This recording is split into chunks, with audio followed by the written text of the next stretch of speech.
of privilege and recognition of guests, the Honourable Premier.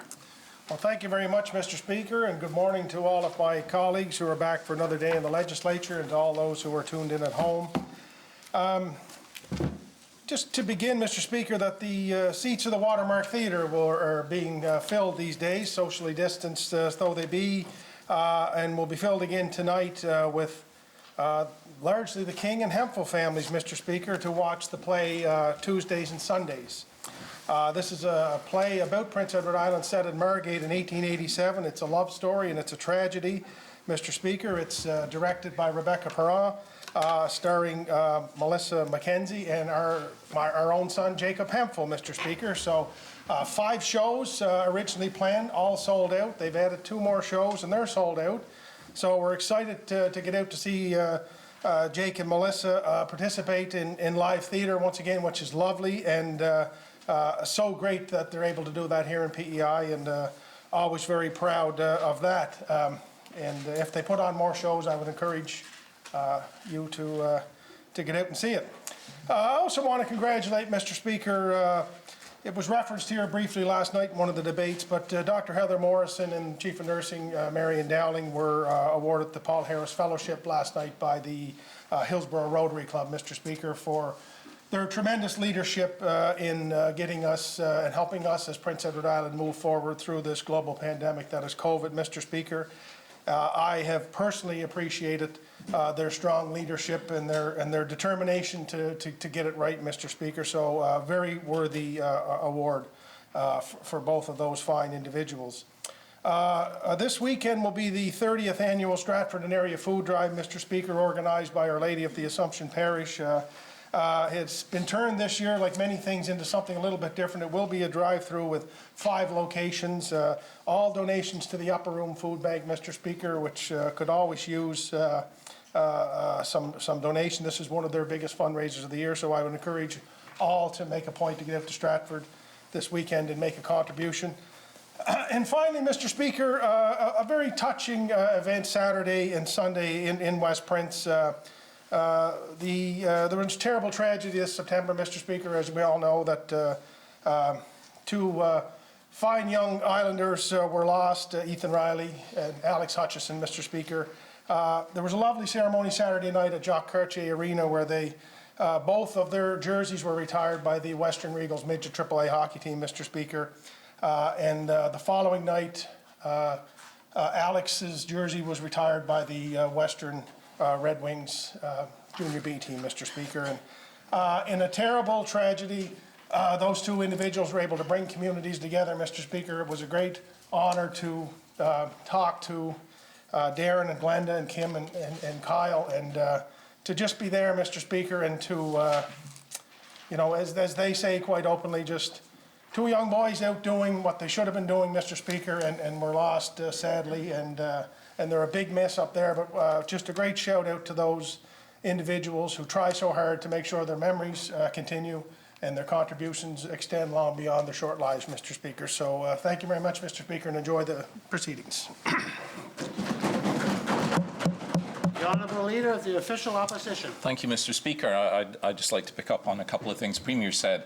I had a chat with Jake, his son, a couple of weeks ago about the play that's going on in the Watermark Theatre, and Jake was clearly very excited about it at that time. Fascinating story of a young couple here on Prince Edward Island, and I understand that he and Melissa not only portray a couple on the stage, but have become a couple in real life, and that's a lovely thing. Theatre has a way of doing that, to bring people together.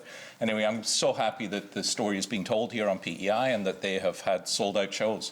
That can't get a ticket for it. It's amazing. It's wonderful.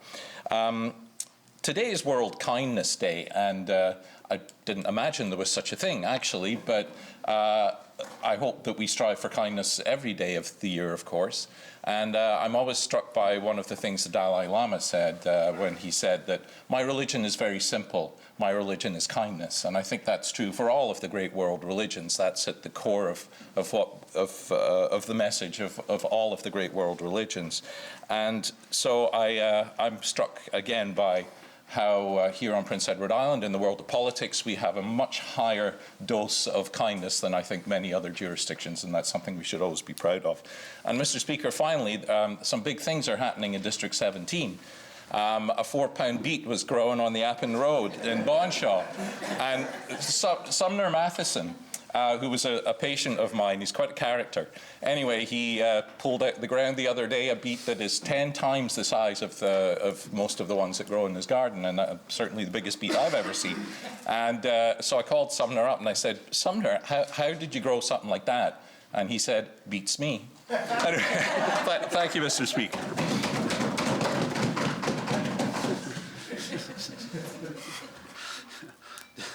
The Honourable Leader of the Third Party. Thank you, Mr. Speaker. Good morning, everyone, and certainly a pleasure to rise again today. I'd like to say hello to everyone back in the District of Evangeline, Wisconsin, anyone that may be watching the proceedings, and if not, special hello. Mr. Speaker, as we come into winter, many island families will begin taking out their winter clothes ahead of the snowfall and realizing some may have outgrown their previous year's winter coats. This weekend, there is a great opportunity to repurpose winter coats that have been outgrown. Today and tomorrow from 9:30 to 11:45 and 1 to 3 at the Charlottetown Community Church, the Salvation Army is putting on their annual Coats for Kids campaign. And I encourage all island families to take a look through their winter coats this weekend and see if there's any they have outgrown and no longer need.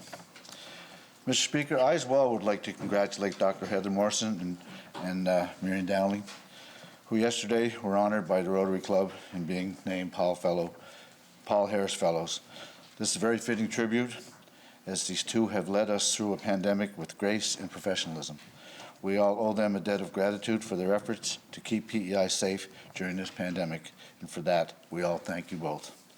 Also, Mr. Speaker, I'd like to wish a very special lady, Kathleen Casey, who was a colleague of ours in this legislature and was a speaker of the legislature. It's her birthday today, and happy birthday, Kathleen. Thank you, Mr. Speaker. The Honourable Minister of Fisheries and Communities. Thank you, Mr. Speaker. Welcome everybody to District 19, Borden Kincora. But I also want to give a shout out this weekend to two events that are going on. Kincora is having their Christmas fair this Saturday, and also the Village of Victoria is holding their Christmas fair also, and that'll be at the old Victoria Schoolhouse. So if anybody's out around Borden Kincora and they want to go to two Christmas fairs, there were one in Kincora and also one in Victoria this weekend. Thank you very much, Mr. Speaker. The Honourable Member from Charlottetown, Victoria Park. Thank you, Mr. Speaker, and good morning to all my colleagues and to our new pages here with us today. It's a beautiful sunny day, which is lovely. I just wanted to get up and say good morning to the residents of Charlottetown, Victoria Park, and to all across the island, and wanted to say, I forgot to do it yesterday, but congratulations to Bernie Plould, who received the Mayor's Award for his hard work and dedication at the Charlottetown Farmers Market. I'd also love to take this opportunity to wish our early childhood educators and our teachers and EAs a wonderful day, last day of their convention. I've been seeing lots of pictures on social media of teachers saying how different the teachers' conference is this year, with their jammies and their coffees in some cases where they're participating from home. And so I wish you a great last day of convention and hope that we can get back to normal for next year so we can enjoy the social festivities, which is an important part of that. So thank you, Mr. Speaker. The Honourable Member from Charlottetown, West Royalty. Well, thank you, Mr. Speaker. And again, I want to say happy birthday to Kathleen Casey in District 14 and all residents of District 14. And I want to stand today and say a special hello to all the international people that have come into our district. And today is a very special, or tomorrow starts a very special day. It's Diwali that starts tomorrow. It's a 5-day festival. And we mentioned in here about kindness, and it's really a very good kindness festival. It's about good versus evil and light over darkness. That's some of the things that we on this side probably strive for every day. So I want to say a special celebration to all the residents who are celebrating this special event in District 14 and around the province. Thank you. The Honourable Member from O'Leary, Inverness. Thank you, Mr. Speaker. I too want to welcome all those watching back home on the riding for Larry Inverness on Eastlink and online. I do want to follow up a little bit with the Premier's comments around the tragedy, the boating tragedy that happened in our area in the fall. Ethan Riley and Alex Hutchison, two fine young fellows, very passionate fellows about both hockey and fishing. And in fact, a few days before the accident occurred, I actually had seen Alex. I was up at the Howard's Cove Wharf and made a big wave to him, and he acknowledged the wave back. So he was a pretty lovely guy. Also, I guess I want to, well, on a more brighter note, I want to acknowledge one of the pages that's here, Alexis Kelly, page from my riding. Pretty near a neighbor, although she's from the neighboring community of Foxley River, which is 121 kilometers from the legislature here, Premier, just so you know our district distance and things of that nature. But Alexis, one thing I can say about Alexis, that her grandmother, I'm sure, is watching here on online. She's a very dedicated person and a great observer of the political activities that go on here in the legislature. So if there's any of the genetics that have transpired to Alexis, I'm sure you're going to enjoy the proceedings here. And it's an honor to have somebody from our riding that's here as a page. And I'm not sure why it seems so many pages are coming from my riding, Mr. Speaker. So it may mean I'm not going to have a great future in politics in the long term here. But I think I was kind of counting up. I think I've been here now just about 14 years. And I think from the West Isle School, I think 8 of those pages were from my riding. So it just says that we've got some high caliber individuals that come from O'Leary Inverness. They express a good interest in politics, and that's a good thing for the future of Prince Edward Island and the community of O'Leary and riding of O'Leary Inverness. All the best, Alexis. Enjoy your time here.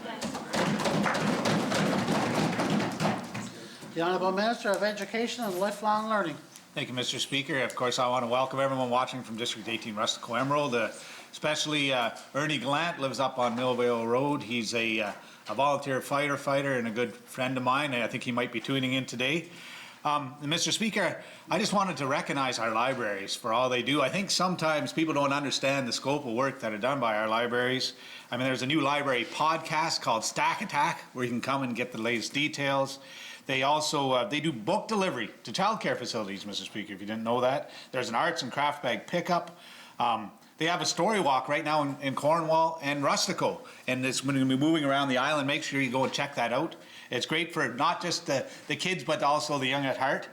And Mr. Speaker, there's a scavenger hunt this week as well. So there's lots going on, and I'm going to talk about them more in my minister's statement about the gift of reading book drive. Thank you, Mr. Speaker. Did I exhaust my list? I never missed anyone? Okay, member statement. The Honourable Member from Cornwall Meadowbank. Thank you, Mr. Speaker. Mr. Speaker, on Wednesday, November 11th, thousands of Islanders and millions of Canadians came together, some in person, some virtually, to pay our respects and remember those who served our country during wartime and peace. What some folks may not know is that starting on November 5th and running until Remembrance Day, that stretch of time is considered Veterans Week here in Canada, and its purpose is to celebrate and remember those who have sacrificed in the name of our great nation. Now this year, Veterans Week looked completely different. Against the backdrop of COVID-19, many Canadians could not get out to a ceremony in person. Many veterans were unable to attend, and those who did were wearing masks, social distancing and changing their habits as so to protect themselves and the rest of us. Mr. Speaker, when I attended the socially distanced ceremony here in Charlottetown, just across the street at our Cenotaph Memorial, a former service member veteran brought it to my attention that just last week, in the midst of time to remember our veterans and service members, individuals from an anti-science, anti-mask, anti-vaccine community choose to use the Charlottetown Cenotaph as a place to protest the wearing of masks as a way to protect oneself against COVID-19 virus. To exercise your rights to a peaceful protest is one thing, Mr. Speaker. To use as a podium island cenotaphs in the midst of Veterans Week in order to promote an anti-scientific agenda is just plain wrong. Mr. Speaker, call me old-fashioned, but I believe the cenotaphs, whether they be in Surrey, Georgetown, Charlottetown, Cornwall, or Tignish, are places of remembrance, places to give thanks to those who gave their lives for the ultimate sacrifice. Mr. Speaker, island veterans and service members deserve better. They deserve better from us as a province, and they deserve better from all levels of government. Mr. Speaker, I would implore this government to look at ways to limit the public's ability to use these monuments in their protests during Veterans Week. Our veterans have fought, died, and continue to protect our freedoms, such as the freedom of speech and the ability to organize peaceful protests. But for 1 week a year, we ought to be more considerate in our efforts to remember these great individuals. It's hardly too much to ask. These people have given their lives and put their safety at risk for all of us, and they continue to do it every day. Surely, we as a society can give them 1 week of respect each year. It truly is the least we can do. Thank you, Mr. Speaker.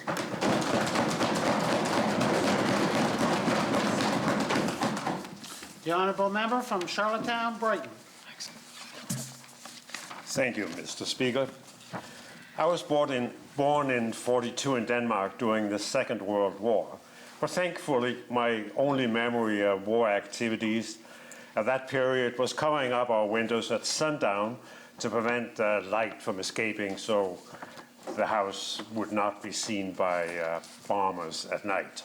So my war experience is solely based on reading and other media.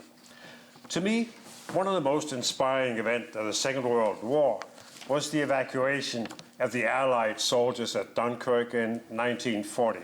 200,000 trapped soldiers were rescued by a flotilla of thousands of British pleasure boats captained by ordinary citizens. The involvement of compassionate citizens at Dunkirk could serve as a local inspiration for a fight against climate change here. Private cars already serve all of PEI from tip to tip, usually with 3 or more empty seats. Why not mobilize all islanders to help each other to get where they need to get to using our existing fleet of cars?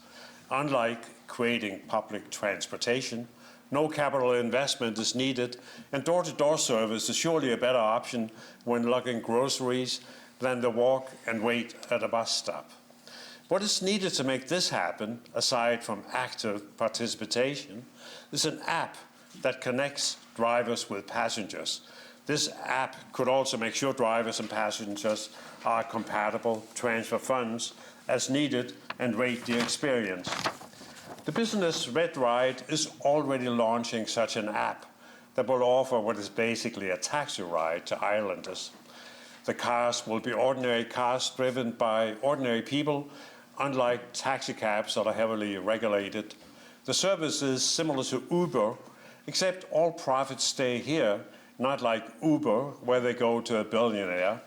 So Red Ride is really a great local business venture. But what I am talking about is more than creating part-time jobs as Red Ride drivers. What I'm talking about is connecting people who are already driving with potential passengers on the way, so that each and every car is full, instead of all the cars seen now with just one driver and 3 or more empty seats. The benefits are not just that costs can be shared, but good company can be shared as well. Best of all, the emissions of our current fleet of cars could be reduced by 50% or more, while creating savings and income opportunities, all with a modest investment in developing an app. Developing this is surely a great opportunity for government sponsorship, and it's all about connecting people with people in their community. Like the ordinary heroes at Dunkirk, let's use the resources we have. Let's fight climate change in our province through community efforts. Lots of available empty cars, more fun to be had, door-to-door service. Thank you. The honourable member from O'Leary, Inverness. Thank you, Mr. Speaker. Mr. Speaker, November 11th was Remembrance Day on PEI. This is a time to reflect on the sacrifices that many islanders were willing to make to serve their country during World War times, as well as who serve various capacities currently in Canada's military. One of the province's trusted organizations are PEI's 17 branch legions. These organizations usually own and manage facilities so important to the fabric of island life. They are led by community volunteers who take on the roles of presidents, secretaries, treasurers, and 2,200 members who make sure that our veterans are remembered for their sacrifices. For years, our legions have been there for our country and its communities. The first Legion on PEI was initiated in O'Leary, and today is still a going concern in the community. I have 2 active branch Legions in the riding of O'Leary and Inverness. The other is located in Ellerslie. Mr. Speaker, due to COVID-19 restrictions, Legions in my riding have seen banquets cancelled, wedding receptions postponed or cancelled, poppy drives have been limited, bingos are just commencing again after being shut down for over 8 months. Simply put, Islanders are not gathering and not going like they did pre-COVID. PEI Legions need our help. Mr. Speaker, the federal government has announced $14 million fund to support Canadian Legions. But now it's time for our provincial government to step up and provide support to PEI's Legions and cover the operating losses that these vital organizations are facing by no fault of their own. To emphasize how bad it is that the O'Leary Legion has only catered to 1 fundraising banquet since March 2020, with size limitations of gatherings, profitability of organizations becoming hardly worthwhile, complying with CPO ever-changing rules can be simply overwhelming for nonprofit volunteers. Mr. Speaker, this government seems to have forgotten how important our island Legions are and are willing to leave them as the responsibility of the federal government, which seems to be a continuing trend of this provincial government. Thank you, Mr. Speaker.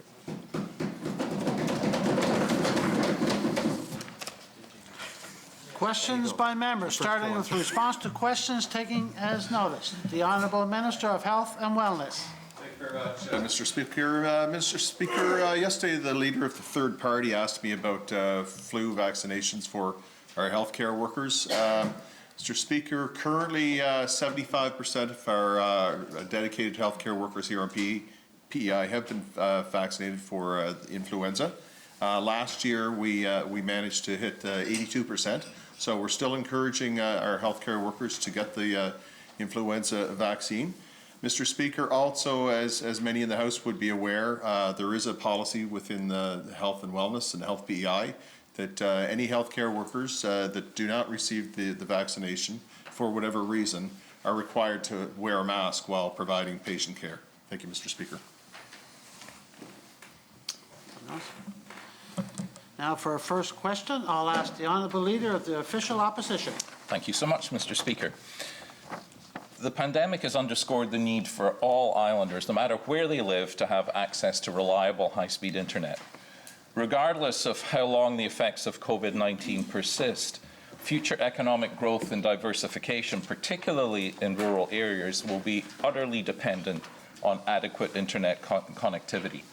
The PC platform promised to, and I quote, bring together internet providers to deliver high-speed access to all communities across the island by 2021. A question to the Premier. It's 49 days to the new year. Will this promise be kept? The Honourable Premier.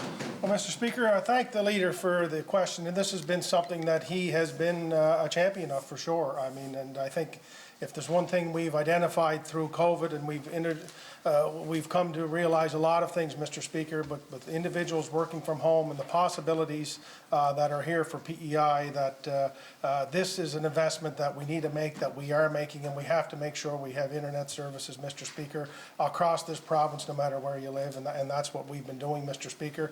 The Minister of Economic Growth and Tourism can expand a little bit more on what we've done, but essentially what we outlined in our platform, Mr. Speaker, was to try to bring the large players together with the smaller island internet service providers, Mr. Speaker, to try to get to those places that we haven't been able to get to before, Mr. Speaker, and we're on the road to that. I wish it was 5 years earlier, Mr. Speaker, and all we can continue to do is to try to get there as fast as we can and to have a service that all islanders can be proud of and they need, Mr. Speaker, and the work continues.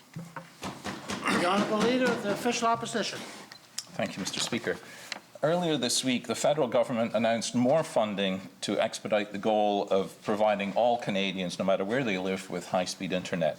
Of all the provinces, Prince Edward Island should be by far the easiest one to accomplish this, because despite our rural nature, we are still the most densely populated province in Canada, with no large expanses of wilderness that we have to traverse. I will give the Minister an opportunity to expand on the Premier's comments. To the Minister of Economic Growth, Tourism and Culture, how much of the $150 million Rapid Response Stream federal funding is Prince Edward Island eligible for, and what is your department doing to secure these funds? The Honorable Minister of Economic Growth, Tourism, and Culture. Thank you, Mr. Speaker, and thank you, Honourable Member. At this time, we haven't been allocated what it looks like. We have had conversations with our federal counterparts, and we should have more details in the weeks to come. On a positive note, some good things that have happened in our department on the internet over the last few months. So we've seen, as of today, Bell has hooked up 4,000 to fiber optic across Prince Edward Island. We've seen ExploreNet completely change their plan to improve internet quicker than they originally thought.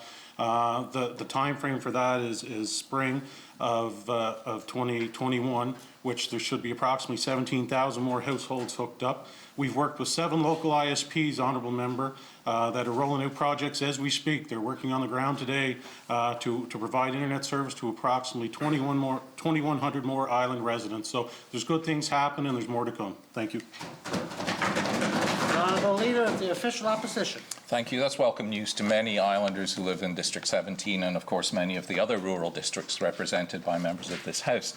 The rapid response stream of the Federal Universal Broadband Fund I just referred to earlier is available to provincial governments, but it's also available to entities including municipalities and community partners. And I think that this could potentially dovetail really well with PEI's own broadband fund to fill in those gaps in the service that remain even after the Bell and ExploreNet deal is complete. To the same minister, what is your department doing to help municipalities and community groups access funds through this federal program? The Honourable Minister of Economic Growth, Tourism, and Culture. Thank you, Mr. Speaker. I know my department has been discussing this with different municipalities. Minister Trivers has been a big opponent towards this as well. We've seen a lot of nonprofit organizations have come and asked what they could do to help. We've seen small communities come out that are outside of municipalities, that are community champions that want to get together. So my department is dealing with these organizations and groups every day as the questions come in. And once we have a better idea of what federal allocation we'll have, we'll certainly reach out to everybody that's contacted us and see what we can work towards. The Honourable Leader of the Official Opposition. Thanks again, Mr. Speaker. One of the great opportunities that I think was missed with the Bell ExploreNet deal is to promote local community development in the process. Just last evening, our caucus presented a motion on supporting local, to which the members of government spoke very eloquently in support. But once again, the province has relied on large off-island corporations that have limited interest in building strong local communities here on PEI, when we could have empowered local ISPs and local communities themselves to develop their own unique solutions. This is one of those times where government's words have to be matched with government's actions. This more holistic approach to community development would help build local capacity to tackle other challenges and opportunities in all of our rural communities. To the same minister, will you commit to exploring how federal and provincial broadband funding can be used to simultaneously bring modern internet service and build community capacity in rural Prince Edward Island? The Honourable Minister of Economic Growth, Tourism, and Culture. Thank you, Mr. Speaker. Absolutely. We've clearly seen projects in the works now. We've got one local ISP that has partnered with the Wood Island Development Corporation. That's what they're working on as a project down there.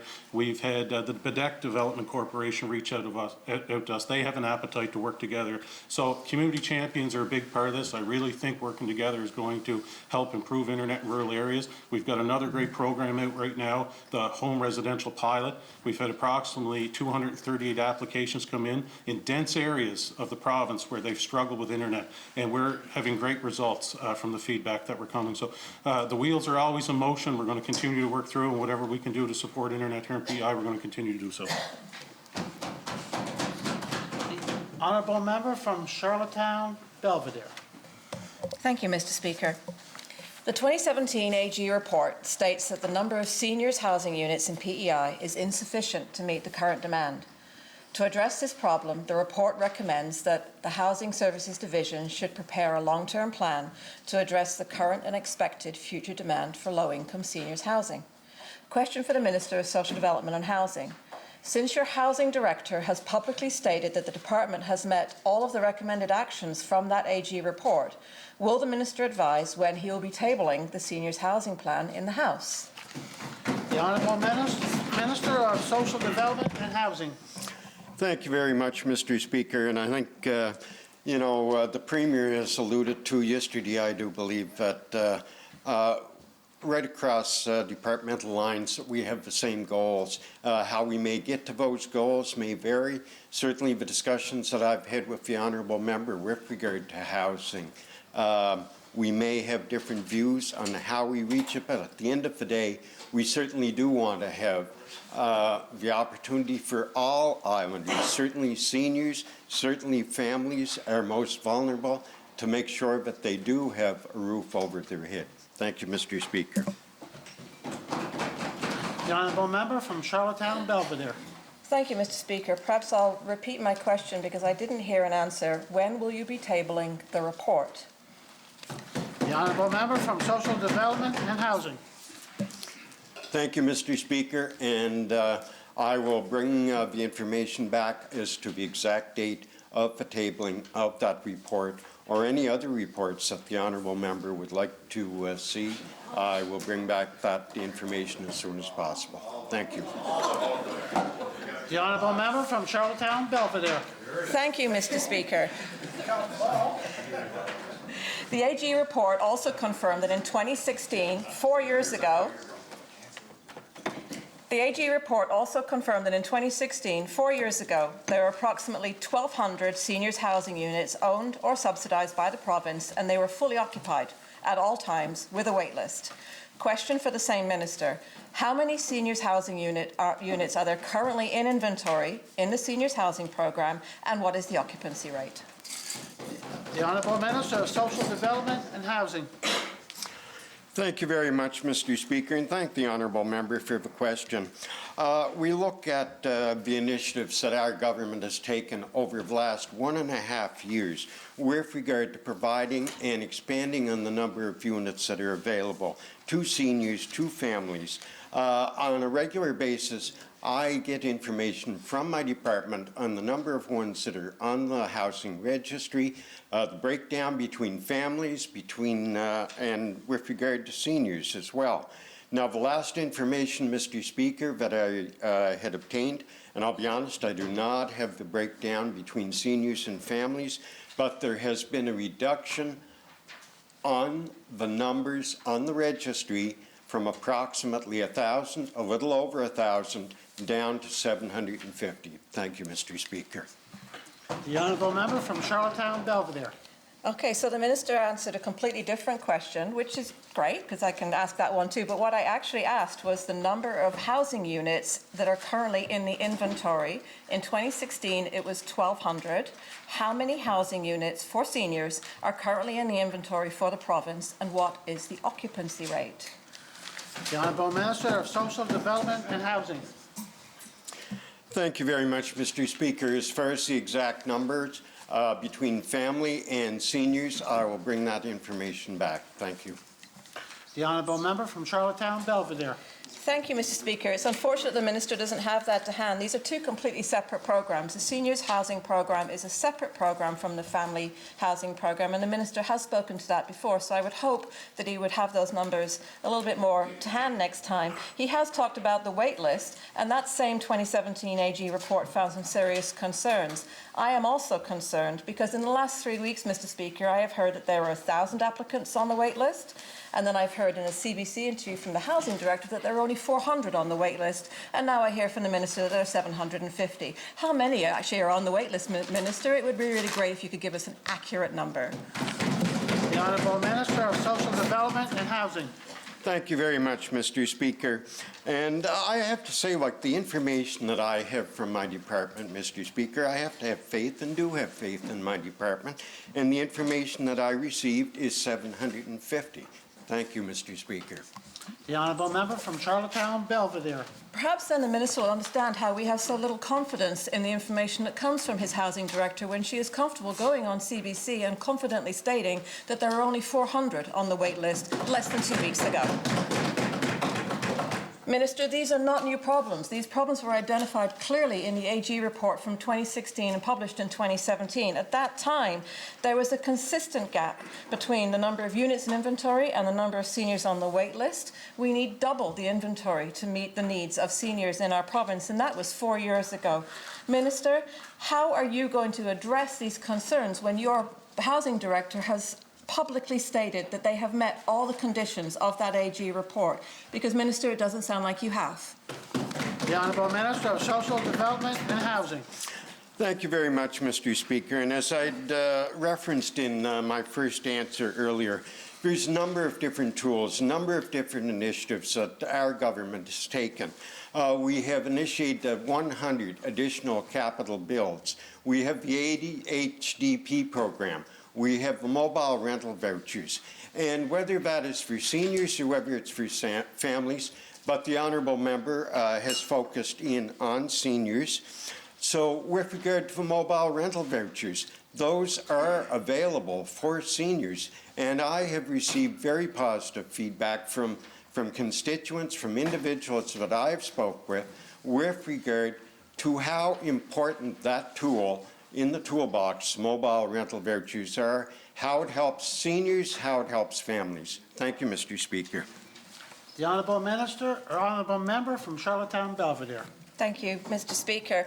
The Minister wasn't in the committee meeting when the Housing Director came to speak about the wait lists, and we spoke specifically about the Seniors Programme and the Family Housing Programme.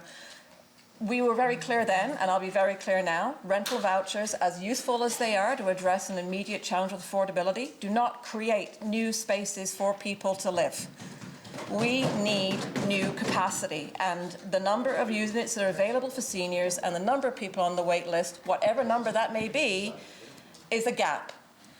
That 2017 AG report highlighted a serious concern with the information collected about applicants on that wait list. Not only is information collected inconsistent and incomplete, there are 13 different lists, and they do not connect. As your Director of Housing has stated that all recommendations from the AG report are complete, can you confirm to this House that there is now one centralised wait list for the Seniors Housing Programme? The Honourable Minister of Social Development and Housing. Well, Mr. Speaker, thank you for the question, member. One centralized wait list, I've reiterated before that the information that we have is with regard to the housing registry.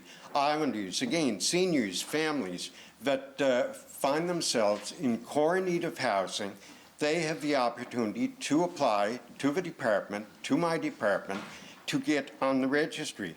But again, going back to the initiatives, we look at since we come into government, since this administration come into power, the tremendous amount of commitment that we have shown to Islanders with regard to housing. In a year and a half, the budget, both operating and capital, has increased by approximately $15 million. We work with our partners. When you talk about the number of units that may be available, there are a tremendous number of units that are coming on stream in the private sector. Thank you, Mr. Speaker. The Honourable Member from Charlottetown Belvedere. Mr. Speaker, I am increasingly concerned that the Minister is unable to answer the simplest questions. If the AG report recommendations are completed, as his Housing Director advised to the public media that it was, he should be able to answer how many units there are, how many people are on the wait list, is there only one wait list, and whether those units are new units are being added to address the inventory. Those were all really clear recommendations, and it is really concerning, Mr. Speaker, that he is not able to bring that information forward.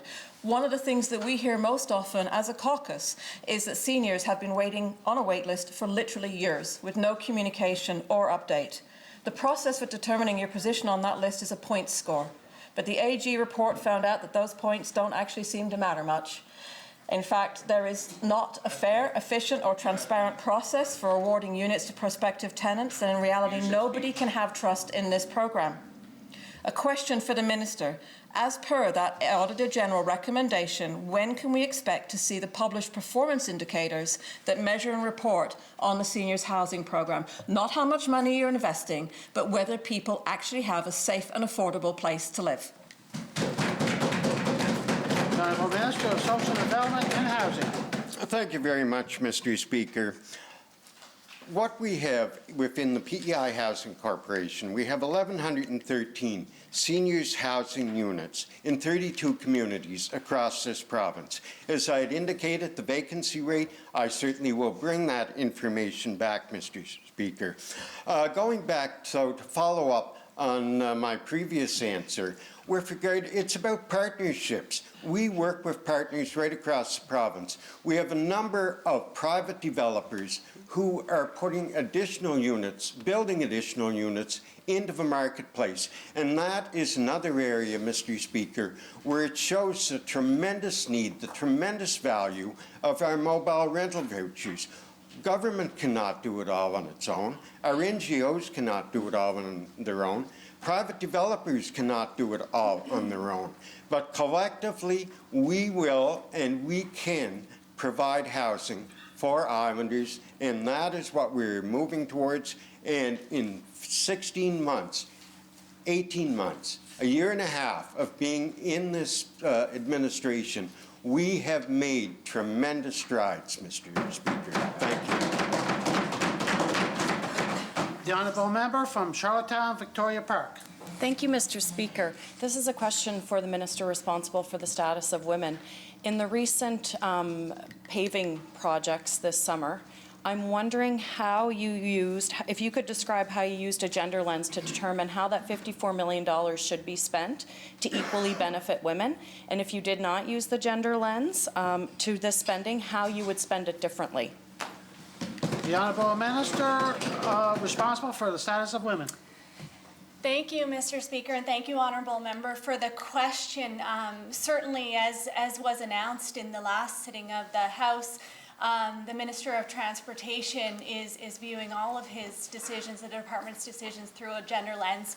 Certainly something that I'm really proud of is that we have established as a government a task force on gender and diversity and across government. So certainly this is something that's being viewed across government departments. It's not specific to transportation, it's not specific to infrastructure, it's across departments, and we're all working together on this. Thank you very much, Mr. Speaker. The honourable member from Charlottetown, West Royalty. Thank you, Mr. Speaker. A question to the Minister of Health. It is completely clear that access to mental health care and addictions is a deep worry in our province. And even more, Mr. Speaker, it is even clearer that government's response is inadequate. During the 2019 provincial election, the Premier promised immediate work on the replacement of the Hillsborough Hospital. It's been 19 months since the Premier made that promise, and it is years and years away.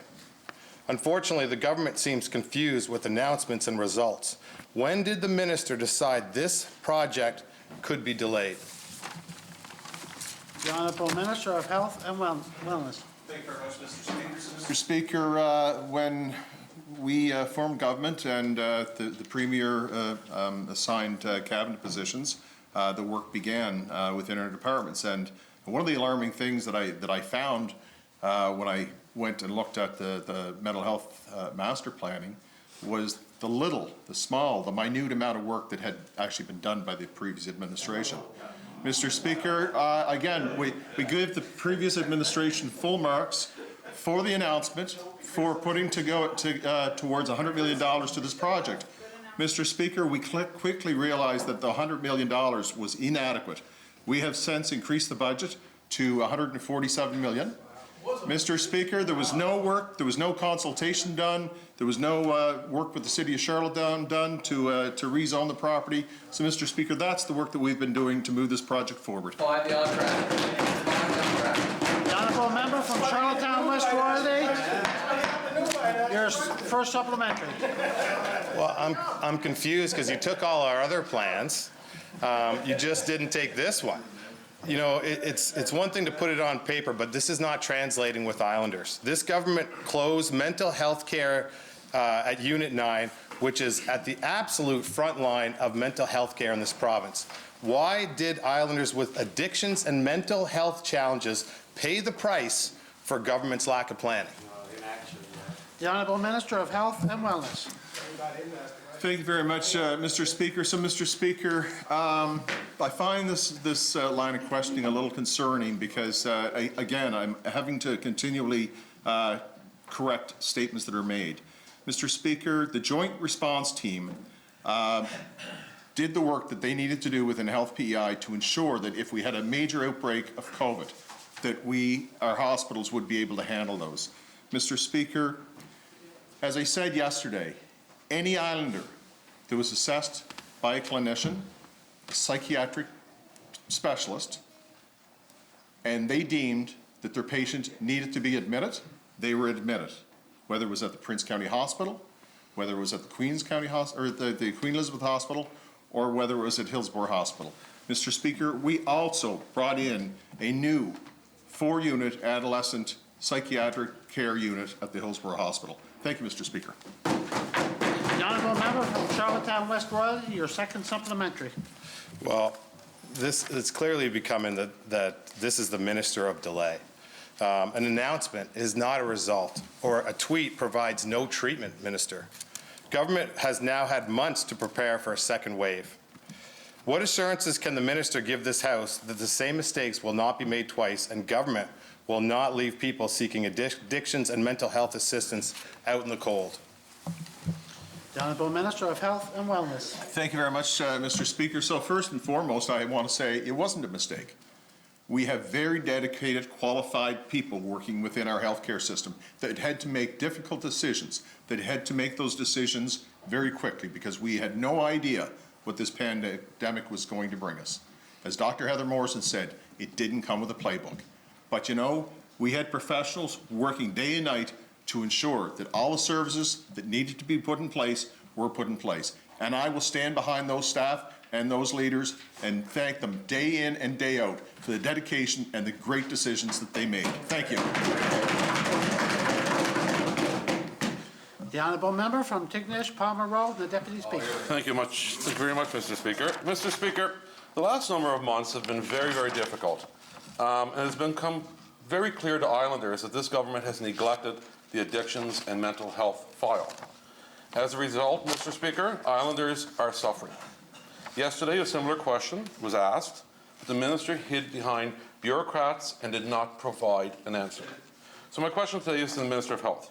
What input did you provide in the decision to empty the transition beds at Mount Herbert and then close access to mental health care at Unit 9?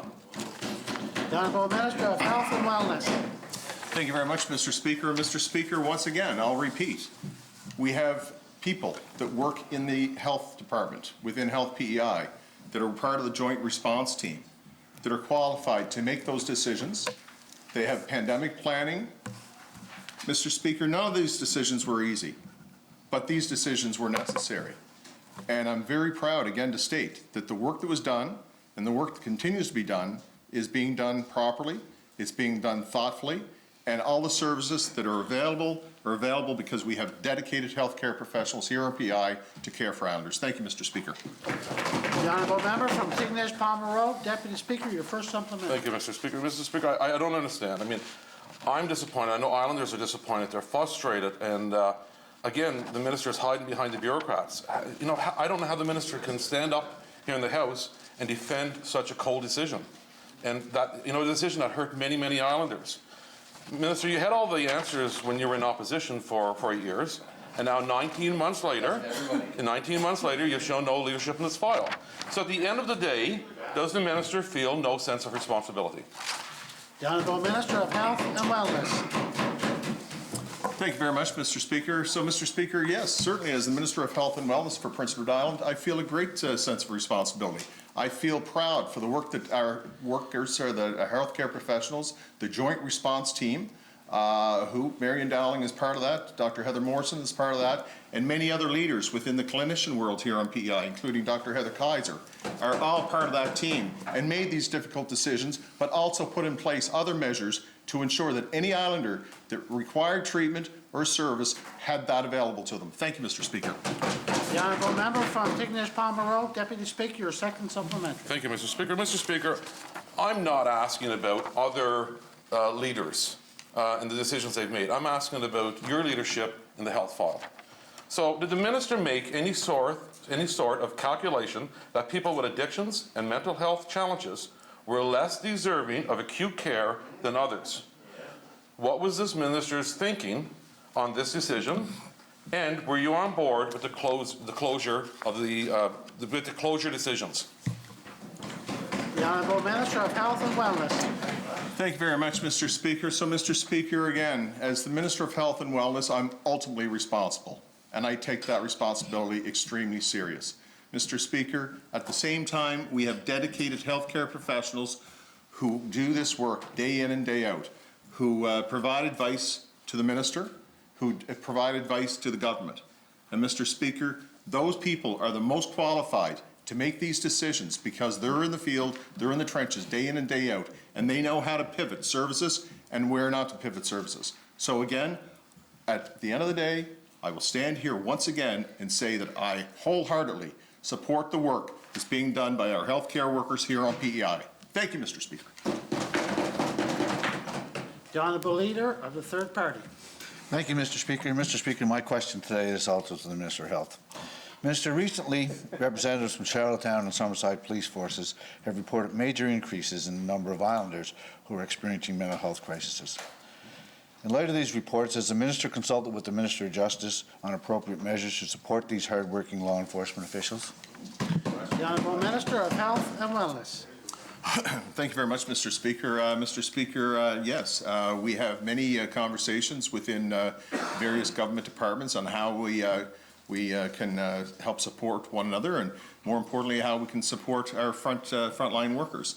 Mr. Speaker, we've had many discussions with regards to our first responders and what we can do and what we need to do to support them, especially after they've come off a traumatic accident where they've experienced scenes, sights that no one should ever have to see. So, Mr. Speaker, I am very proud of the work that's being done currently and previously between the Department of Health and Wellness and Justice and Public Safety. Thank you. The Honourable Leader of the Third Party, your first supplementary. Thank you, Mr. Speaker. So the same Minister. So, Minister, they're getting all types of calls, as you had indicated. So could you give us an example of what kind of supports your department is giving to these people, the police forces and the first responders? The Honourable Minister of Health and Wellness. Thank you very much, Mr. Speaker. So, Mr. Speaker, once again, as I said previously, we're working extremely closely. As a matter of fact, just last Friday afternoon, my deputy and myself met with the Deputy Chief of Police, Brad McConnell, and we had a wide discussion around a lot of the issues that the City of Charlottetown Police Force is seeing. And we've discussed options moving forward, some of which we're going to be announcing here shortly about our mobile mental health crisis teams. But Mr. Speaker, this government, this administration is there and will always be there to support our front line. Thank you. The Honourable Leader of the Third Party, your second supplementary. Thank you, Mr. Speaker. I would like to quote a spokesman from the Charlottetown Police. People suffering from mental health in our communities and the lack of support has certainly festered over the years to bring it to this point. Mr. Minister, how did this situation get to where it is? The Honourable Minister of Health and Wellness. Mr. Speaker, what the honourable member is speaking about is not isolated to PEI. You know, this pandemic has been extremely difficult on populations all across Canada, around the world, as a matter of fact. Mr. Speaker, what our frontline law enforcement officers are experiencing is being experienced globally. Mr. Speaker, what we're doing to support our frontline law enforcement is working closely with them to ensure that they have the support, to ensure that they have the integration with our mental health workers, to ensure that we're providing the best care and the best level of service that we can for those individuals that are reaching out and asking for help. Thank you, Mr. Speaker. The Honourable Member from Morel-Donagh. Thank you, Mr. Speaker. Mr. Speaker, the Special Standing Committee on Climate Change is doing some great work, and I give credit to the chair and its members. This summer, the committee released an interim report with 14 recommendations, Mr. Speaker. One of those recommendations was that installation of oil heating systems in new construction be prohibited, and that rule changes be made to efficiency PEI programs to support the installation of low or no emission alternatives in new construction in order to make them cost comparable to oil systems. Mr. Speaker, a question to the Minister of Energy. Minister, would you be supportive of this recommendation? The Honourable Minister of Transportation, Infrastructure and Energy. Thank you, Mr. Speaker. So yeah, I am. I think one of the complicated parts of it is a lot of the programs that we run through efficiency are funded through federal sources, and in order to make those changes, which is the one that I hear the most, that through new builds we can't do solar, through new builds we can't do our heat pump program, through new builds we can't access some of these services that we currently offer. So what ends up happening is 6 months after the fact, people retrofit a brand new home with some of our services. So we're asking Ottawa to help alleviate that. But to answer your question, I 100% support that recommendation. Thank you, Mr. Speaker. The Honourable Member from Morel-Donagh, your first supplementary. Thank you, Mr. Speaker, and that is very reassuring to hear, Minister. I know your new net zero framework says, let's be bold, and I expect you to lead the charge on that. I don't think anybody would be surprised by that, actually. Ending these types of heating systems in new builds is one thing, but addressing alternatives to heating with fossil fuels in our current homes are also important. When you're in your discussions with the federal government on new builds, are you also looking at new initiatives within our current suite of programs to look at reducing what is, our third highest contributor to greenhouse gas emissions here in PEI? The Honourable Minister of Transportation, Infrastructure and Energy. Yes, thank you, Mr. Speaker, and thanks for the question. So to answer your question, yes, and I know I was supposed to be at committee last Thursday, but as you know, last Wednesday, the arrival of two twins prohibited me from being able to come forward. And Dean Lund, who works through our Sustainable Communities, has a really good communities package that we're trying to get a broad swipe of the brush at communities like by a block at a time, or a town at a time, or a village at a time, that type of thing. And I think you'll see that we have a couple of really good options on the table for how to do that. But to answer your question, yes, it's really important that we tackle some of these older facilities, not just the housing facilities, but some of our own facilities that are old too. We have government buildings that are really inefficient, and we have to look at ways to bring those up to what the new code will be, I guess, when for the new building code when it comes in. But we need to take some of our old buildings up there, especially if we're going to hit net zero on the time frame that we've laid out. Thank you, Mr. Speaker. The Honourable Member from Morel-Donagh, your second supplementary. Thank you, Mr. Speaker. Mr. Speaker, the UK is banning fossil fuel heating systems in new builds by 2025. I know Montreal is banning all oil furnaces by 2030. We are a small jurisdiction here, but I think in the relative big scheme of things in the world, our greenhouse gas emissions, the reduction is small, but it's the example that we're going to set for other jurisdictions to follow suit. I look at the member from Montague here and what he did with vaping, and you see other jurisdictions following suit. So it's that example. I plan on bringing an amendment to the building code to end the installation of fossil fuel heating systems in new home builds. A question to the Minister of Agriculture and Land, and who is also responsible for the building code. Minister, would you be supportive of these changes when I bring them? The Honourable Minister of Agriculture and Land. Thank you, Mr. Speaker, and that's a very valid question. Of course, we are adapting the new building code, which will be net zero by 2030, Mr. Speaker, and the timely adoption of this new building code, National Building Code, is timely for the emissions reduction, Mr. Speaker, to meet our climate change initiatives, and I will support the members' bill when it comes forward. Thank you, Mr. Speaker.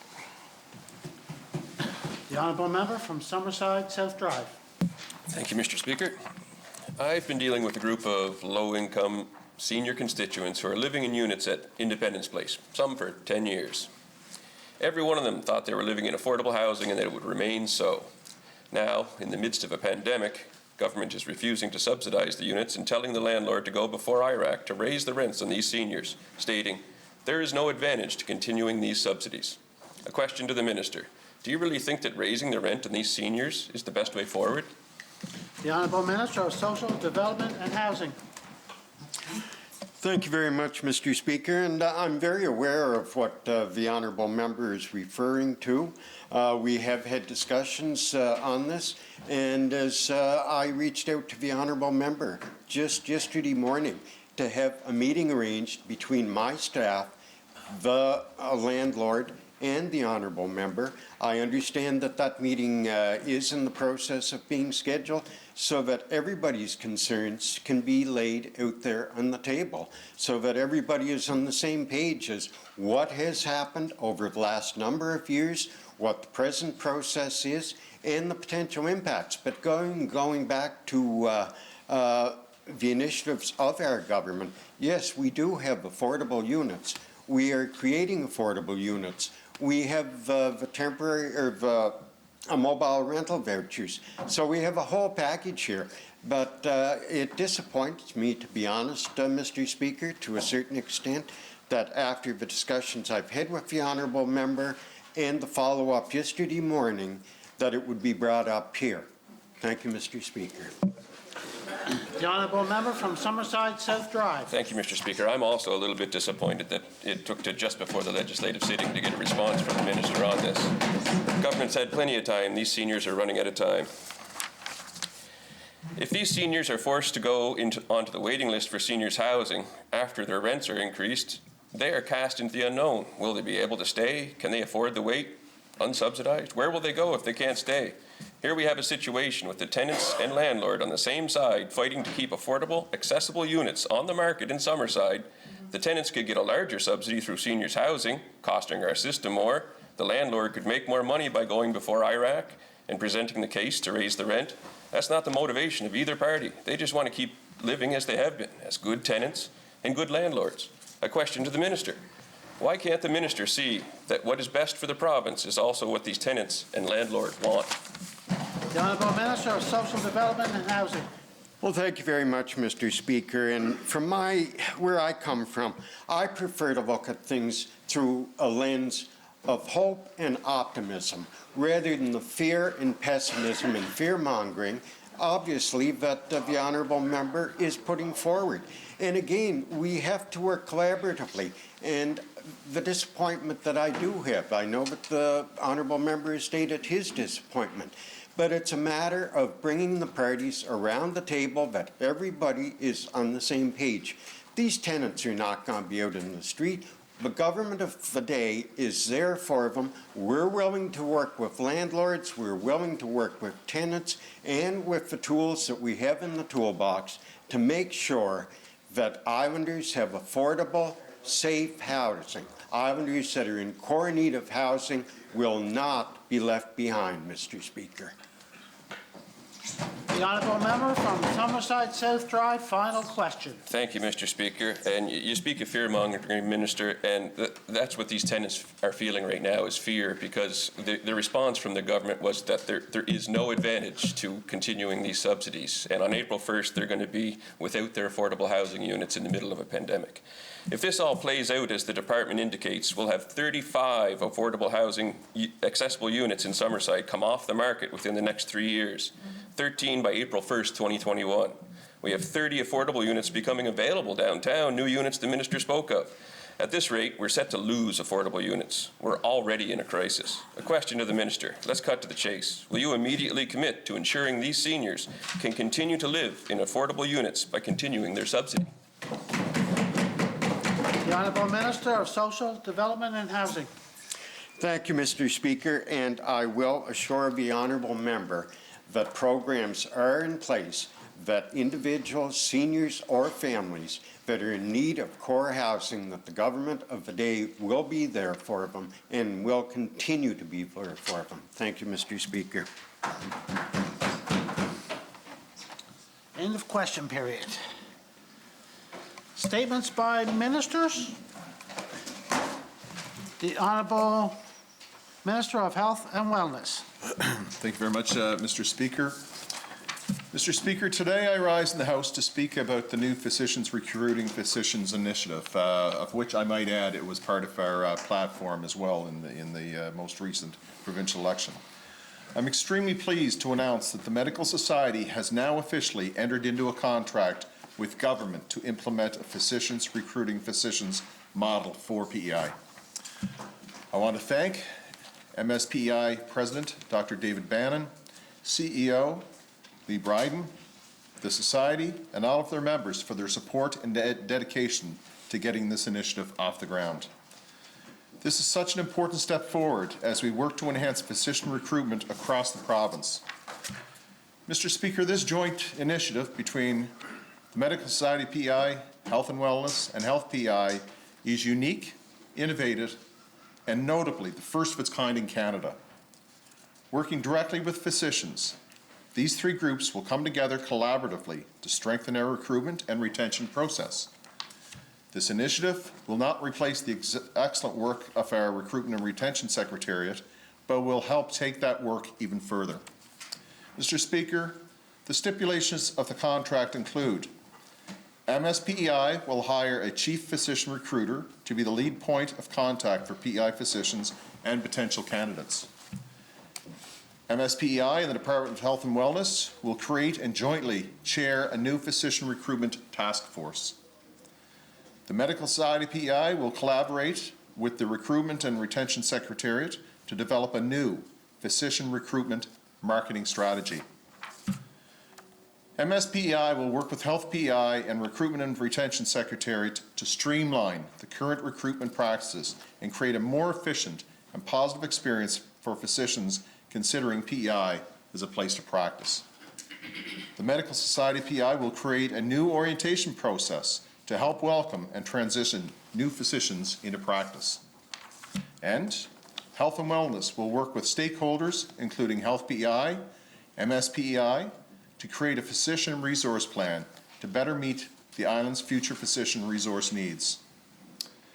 Introducing this model will help us to not only bring more qualified physicians to PEI, but assist in keeping them here as well.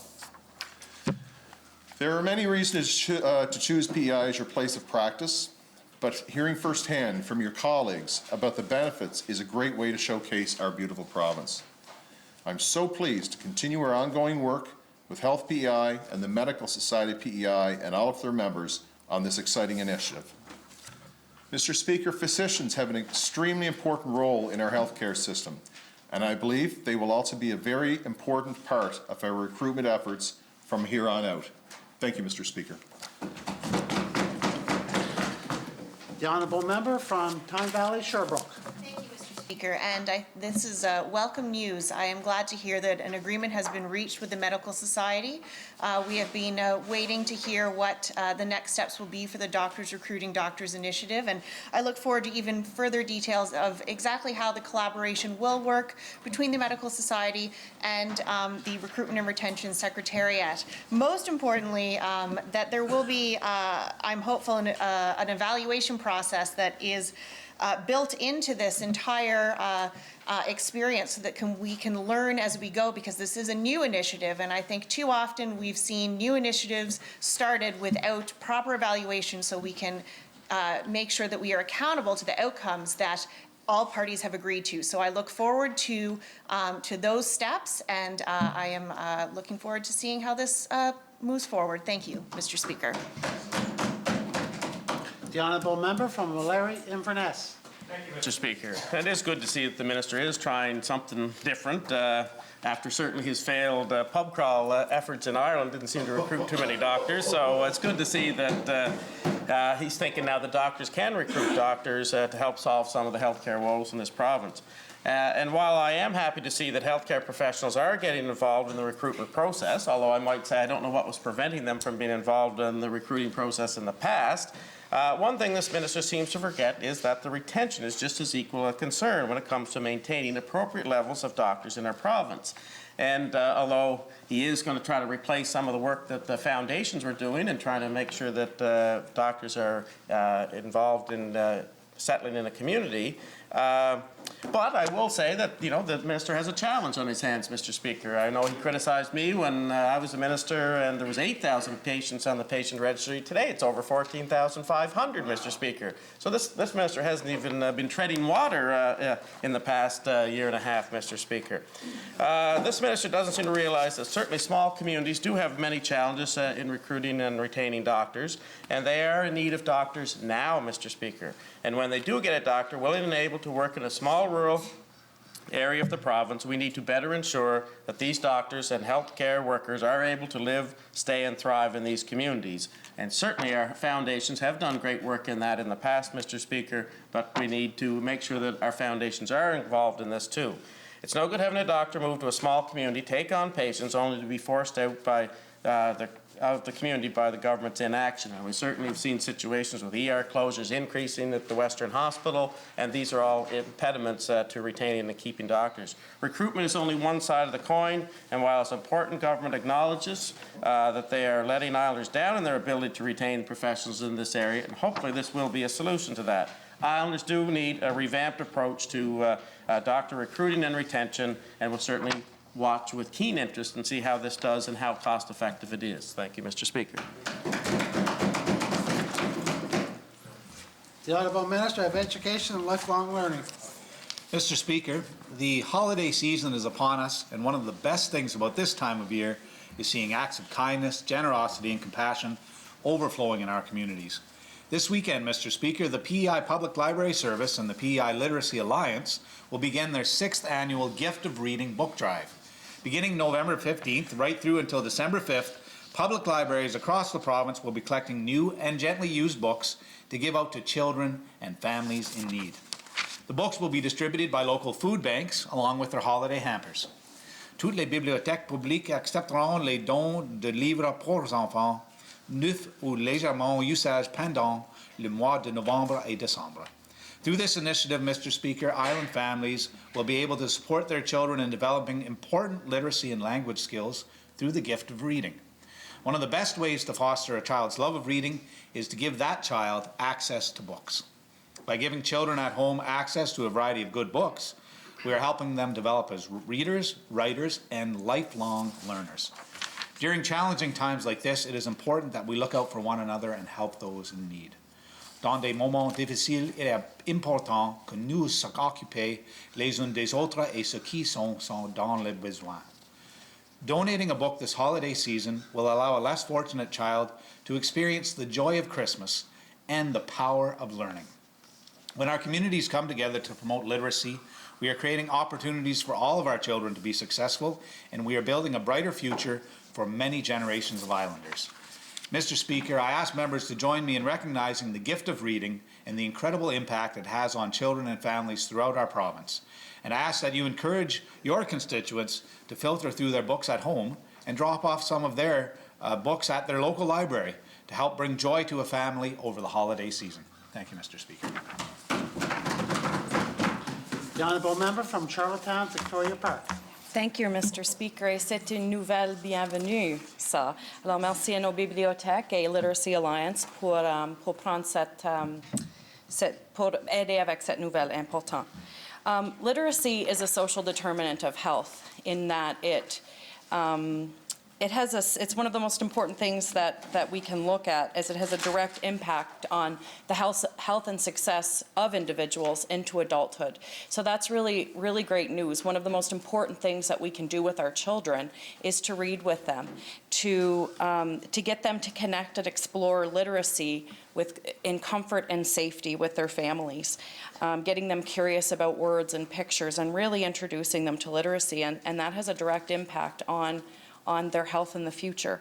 And so that's a really important initiative, a very welcome initiative. As we know, there's a lot of families who can't afford that what seems easy to us is a luxury to many.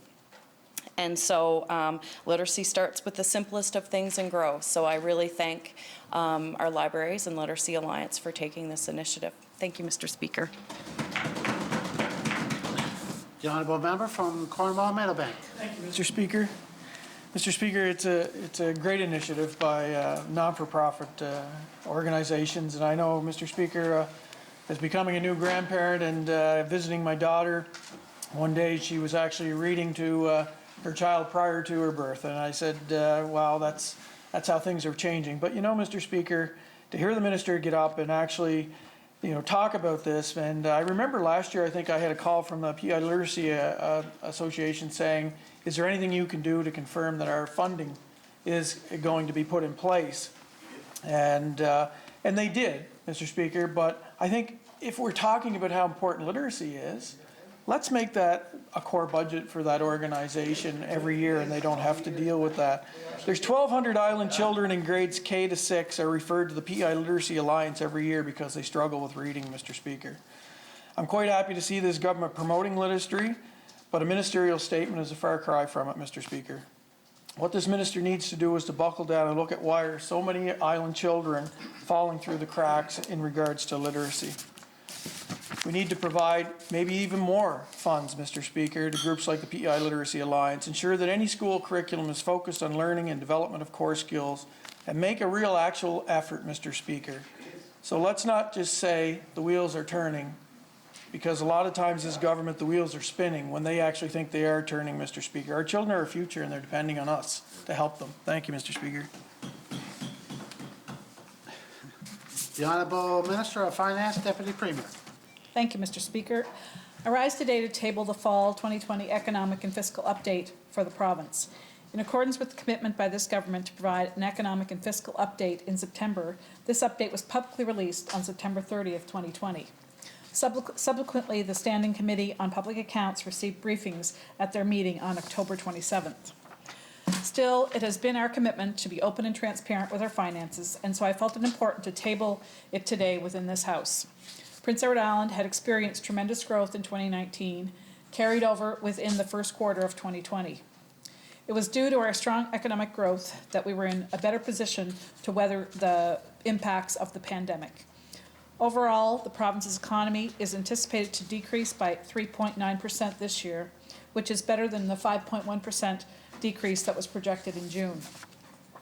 The collective efforts of Islanders is mitigating and containing the spread of COVID-19, and it's allowed many public health restrictions to be relaxed and most sectors to reopen sooner than in other areas of the country. While there has been recovery as Islanders return to work and businesses reopened, some sectors of our economy, particularly our service and tourism industries, remain the most impacted. We remain committed to supporting these industries and all Islanders throughout a second wave with our COVID contingency funds announced within the operating budget. However, our economy continues to move forward, and the hard work and ingenuity of Islanders will allow us to renew and strengthen our economy for the betterment of everyone. The current forecast for 2020-2021 shows a deficit of $178.1 million, which is a slight increase of $5.4 million from the budget tabled in June. Total revenue is forecasted to decrease by $36.8 million, primarily due to decreased federal and provincial revenue sources. Total expenditures are forecasted to decrease by $31.4 million, primarily due to delays in infrastructure projects under the new Build Canada Fund, delays in new hires, and interest rate savings. With the momentum of strong growth in the first quarter of 2020, the province continued to see growth in several key economic areas, such as wholesale trade, international exports, housing starts, and farm cash receipts. Our bond ratings remain stable among the 3 credit rating agencies for Prince Edward Island and allow the province to experience favorable borrowing conditions and lower than expected interest rates. Prince Edward Island's population grew 2,363 people in the first half of 2020, bringing the total population to 159,625, a 1.5% increase in annual growth, the fastest growth among the province. Immigration is also expected to grow to near pre-COVID levels this year, which will further support the residential construction sector. We remain responsive and responsible with our finances and remain prepared to assist Islanders as we have since the very beginning. Moving Prince Edward Island's economy forward, Prince Edward Island's economy is expected to rebound significantly in 2021. This will be done as Islanders continue to come together, as they always have done, by supporting their friends and neighbours, by buying local, and actively participating in the local economy. Thank you, Mr. Speaker. The Honourable Member from Mermaid Stratford. Thank you, Mr. Speaker. And I would like to thank the Minister of Finance for bringing forward this fiscal update. This did come out of a motion in the last sitting requesting that we do have a fall update. And I think it's important to keep Islanders up to date as to where the province's finances lie, especially now during COVID. COVID presented an extraordinary challenge for our province and our economy, but most of all for our islanders. Necessary spending on our teachers, our students, our healthcare workers, and our essential workers was imperative to help keep them safe and the island as a whole safe and healthy.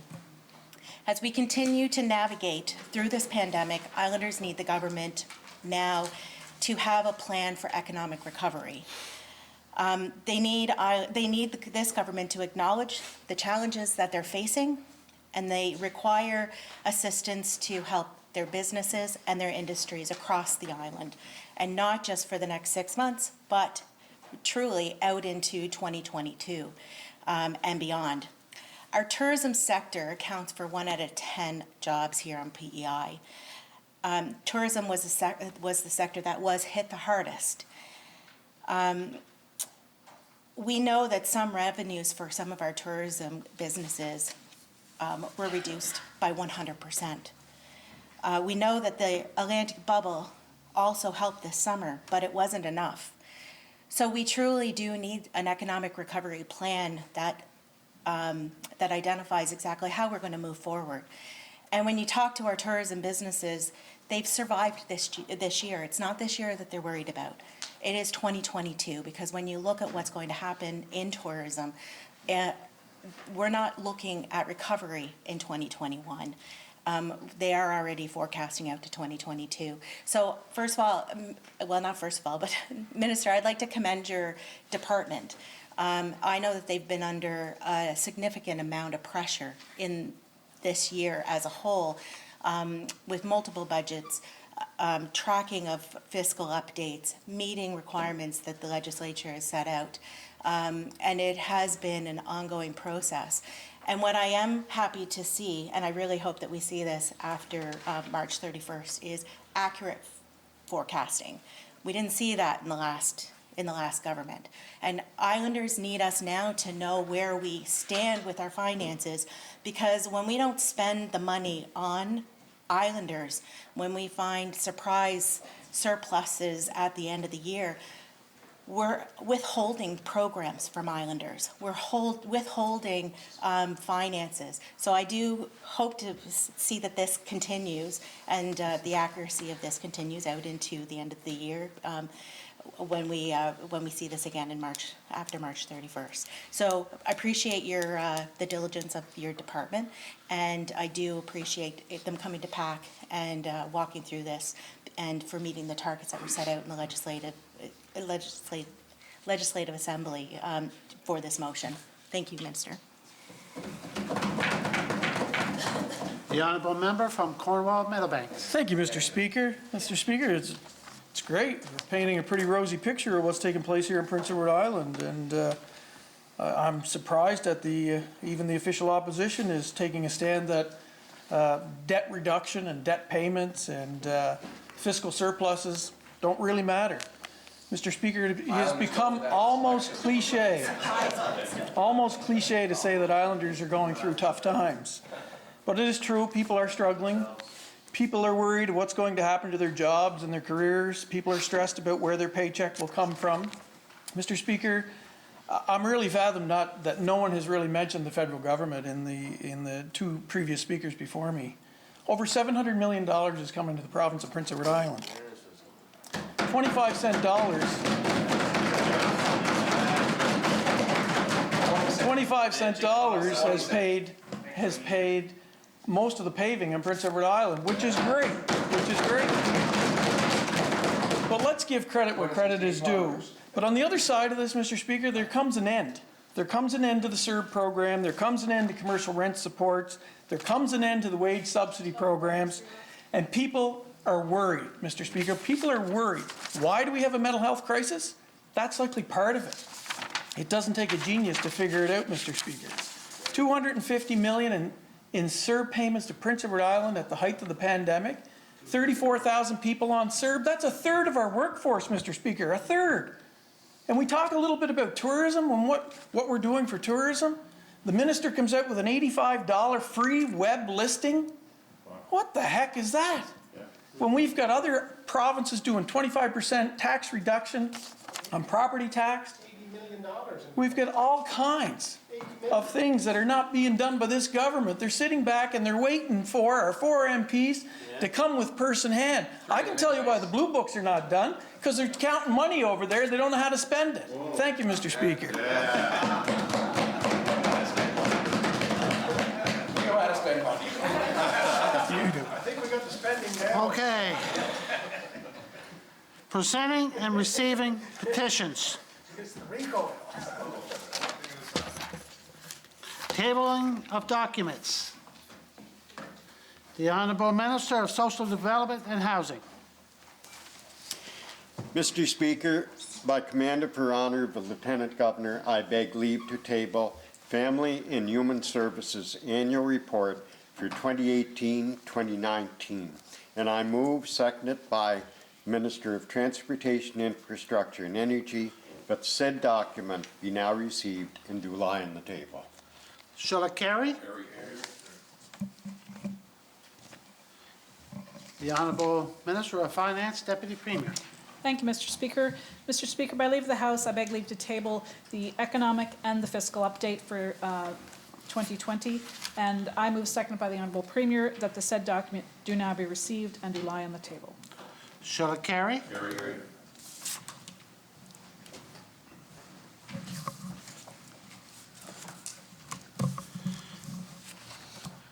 Yeah. Documents? The Honourable Minister of Social Development and Housing. Mr. Speaker, by leave of the House, I beg leave to table answer to written question number 127, and I move, seconded by the Minister of Transportation, Infrastructure and Energy, that the said document be now received and do lie on the table. Shall it carry?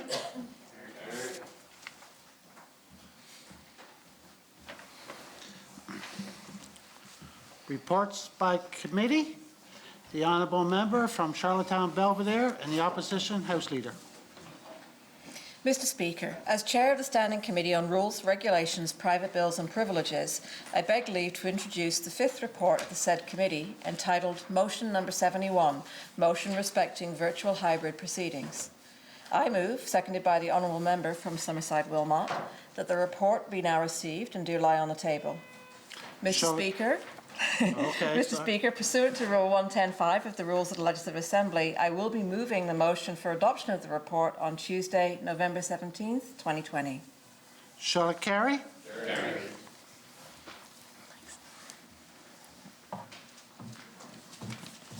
Reports by committee, no? Thank you. Introduction of government bills. The Honourable Minister of Finance, Deputy Premier. Thank you, Mr. Speaker. Mr. Speaker, I beg leave to introduce a bill to be intituled An Act to Amend the Registry Act, and I move, seconded by the Honourable Premier, that the said act be now received and read a first time. Shall it carry? Bill number 60, an act to amend the Registry Act, read a first time. Overview, Minister. Thank you, Mr. Speaker. Mr. Speaker, something we realized during COVID is the inability to have commissioners witness wet signatures or physical signatures on land documents, titles to be registered. This is definitely something unsafe during COVID, and was declared a state of emergency. The Public Health Act and Emergency Measures Acts, we realized we had to do something differently. So this bill will establish a mechanism within the Registry Act to allow for virtual commissioning. The Honourable Minister of Transportation, Infrastructure and Energy. Thank you, Mr. Speaker. I beg leave to introduce a bill to be intituled An Act to Amend the Highway Traffic Act Number 5, and I move, seconded by the Honourable Premier, that the same be now received and read a first time. Shall it carry? Bill number 52, an act to amend the Highway Traffic Act number 5, read a first time. Overview, Minister. Thank you. So there's 3 different things that are in that. One is it has to do with their interlock device, and it's making it so that when an interlock is required after a criminal co-conviction, that the person is guilty if they drive without one in the vehicle to the same degree that they would be if they drove any other vehicle. The second one is to provide a yield to bus legislation. This is something that the city of Charlottetown has been asking for, and require motorists to allow buses to re-enter the traffic once they've pulled over to the curb to do a pickup or a drop-off. And the third part is to clarify that a licensed operator who was providing instruction to the holder of an instruction permit would have their driver's license issued in a Canadian jurisdiction for at least 4 years. Thank you, Mr. Speaker. The Honourable Minister of Health and Wellness. Mr. Speaker, I beg to leave to introduce a bill to be intituled Regulated Health Professions Act Number 2, and I move, seconded by the Minister of Finance, that the same be now received and read a first time. Shall it carry? Carried. Bill number 70, an act to amend the Regulated Health Professions Act Number 2, read a first time. Overview, Minister. Thank you, Mr. Speaker. Mr. Speaker, essentially, this bill updates the appointment process of council members and amends eligibility criteria. It also provides for an additional type of interim order. As well, changes the advisory council to an ad hoc structure, and last but not least, provides the minister authority to issue directives with respect to minor administrative matters. The Honourable Minister of Health and Wellness. Mr. Speaker, I beg to leave to introduce a bill to be intituled Long-Term Care Subsidization Act, and I move, seconded by, again, the Minister of Finance, that the same be now received and read a first time. Shall it carry? Bill number 71, Long-Term Care Subsidization Act, read a first time. Overview, Minister. Mr. Speaker, this bill is an administrative bill which modernizes the current legislation by removing obsolete provisions and modernizing the remaining provisions. Thank you, Mr. Speaker. The Honourable Minister of Agriculture, Land, Minister of Justice, Public Safety, and Attorney General. Mr. Speaker, I beg to leave to introduce a bill to be intituled An Act to Amend the Sheriff's Act, and I move, seconded by the Minister of Finance, that the same be now received and read the first time. Shall it carry? Bill number 62, an act to amend the Sheriff's Act, read a first time. Overview, Minister. The amendment gives the courts the ability to vary and extend sheriffs will have to enforce an order in limited circumstances. Given the sheriffs faced during the pandemic, it came to enforcing eviction-related orders and judgments. This amendment will help support provincial response in the future waves of COVID-19 and other emergency situations.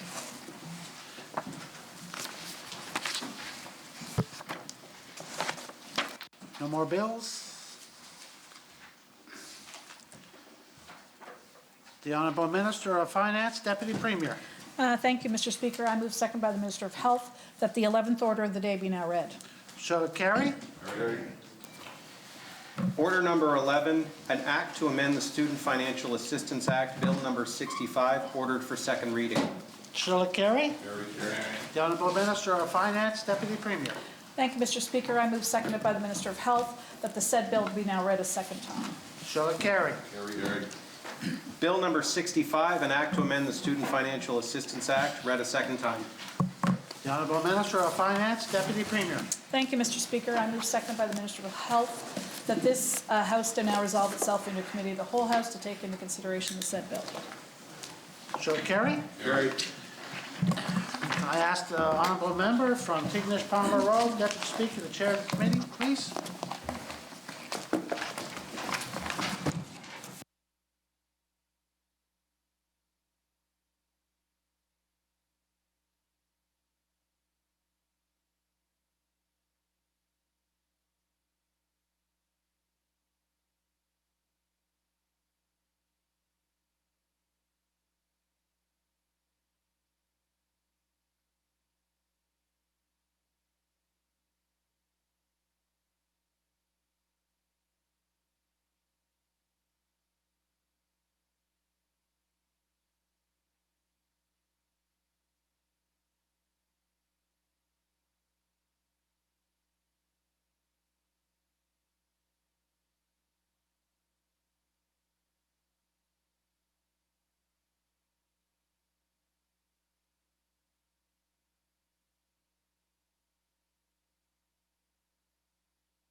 So we're awaiting the minister or the promoter of this bill to come to the floor. Minister of Education, your bill's on the floor.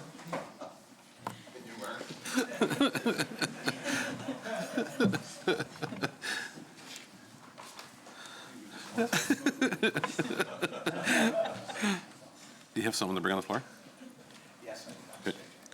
The House is now in a committee of the whole House to take into consideration a bill to be intituled an act to amend the Student Financial Assistance Act. A request has been made to bring a stranger onto the floor. Shall it be granted? Granted.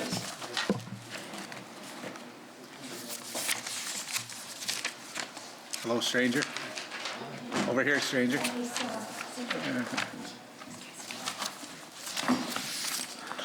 Hi, would you please state your name and title for Hansard, please?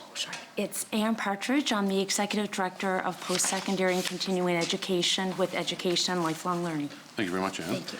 And then just so you know, it's your first time here since we've been dealing with this COVID situation. Okay. So we're set up, unfortunately, with your back to some people, but we do require that you have to speak into the microphone so that it's recorded and answered and that others can hear. Okay. Okay? Okay. Thanks. Thank you.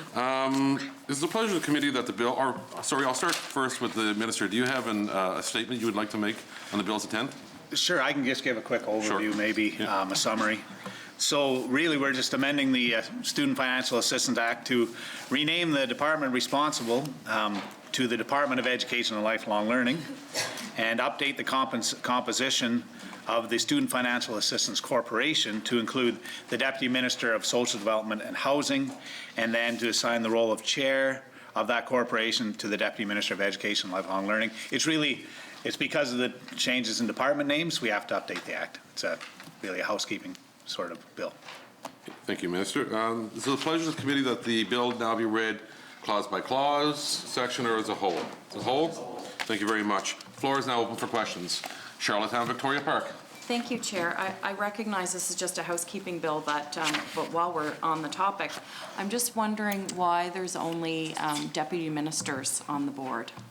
Right. And Anne, would you like to go ahead? Sure. The Act actually speaks to the composition being deputy ministers. Charlottetown, Victoria Park. Sorry, could you repeat that? I'm sorry, the Act itself, the Student Financial Assistance Act, speaks to the composition being deputy ministers, and then the existing Act names the specific departments. So now we're just updating the departments to reflect the new education and lifelong learning. Charlottetown, Victoria Park. Thank you, Chair. Leader of the Opposition. Thank you. I'm wondering what the function of the Board of Directors of the Student Financial Assistance Corporation is. Can you tell us what they actually do? Sure. The Board of Directors is responsible for the affairs of the Student Financial Assistance Corporation. That corporation was created back on January 1st, 2011 in the Student Financial Assistance Act. So they're essentially required to oversee the board and would meet on an annual basis to review the audited financial statements of the board. Leader of the Opposition. And can you explain a little bit further, thank you, Anne, what the Student Financial Assistance Corporation actually oversees? Sure. It essentially oversees student financial assistance in the province of PEI. So it would be responsible for the disbursement and the collection of student loans, as well as the disbursement of various provincial grants, such as the George Coles. Leader of the Opposition. And would that also apply to the federal funding that is available for some students? No. Leader of the Opposition. So this is purely to do with provincial contributions to student loans and bursaries? Yes.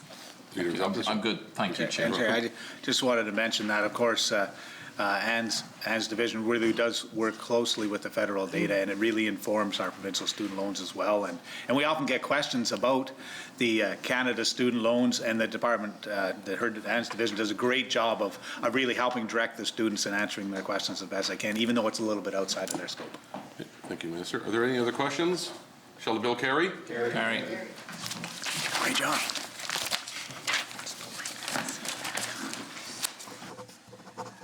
I move the title. An act to amend the Student Financial Assistance Act. Shall it carry? I move the enacting clause. Be it enacted by the Lieutenant Governor and the Legislative Assembly of the Province of Prince Edward Island as follows. Shall it carry? Mr. Chair, I move the Speaker take the chair and that the chair report the bill agreed to without amendment. Shall it carry? Thank you, Minister.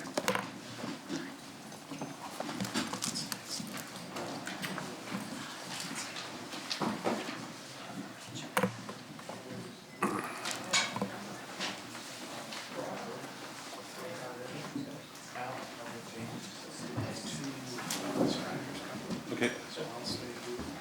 Is that how it's going to work? Okay. Okay. If that's what you were told, fine. Yeah.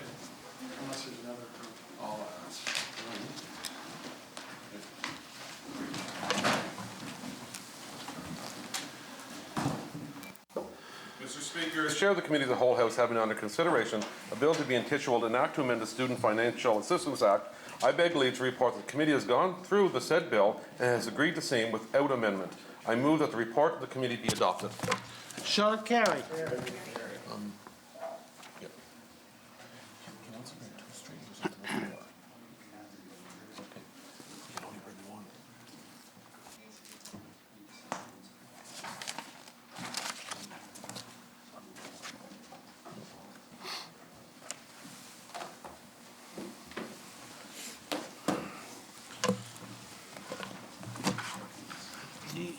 The Honourable Minister of Finance, Deputy Premier. Thank you, Mr. Speaker. Mr. Speaker, I move, seconded by the Minister of Health, that the 19th order of the day be now read. Shall it carry?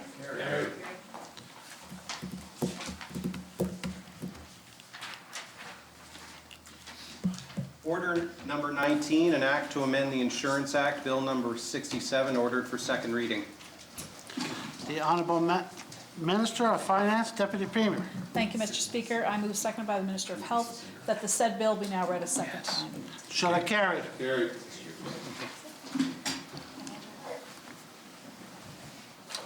Bill number 67, an act to amend the Insurance Act, read a second time. The Honourable Minister of Finance, Deputy Premier. Thank you, Mr. Speaker. I move, seconded by the Honourable Minister of Health, that this House do now resolve itself into a committee of the whole House to take into consideration the said bill. Shall it carry? Carried. The Honourable Member from Tignish Palmer Road, Deputy Speaker, to chair the Committee of the Whole, please.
The House is now in a committee of the whole House to take into consideration a bill to be intituled an Act to amend the Insurance Act. Due to, again, restrictions in this room, we have two witnesses coming in, so the promoter will remain in his seating. But it will still, questions can still be directed to him. A request has been made to bring strangers onto the floor. Shall it be granted?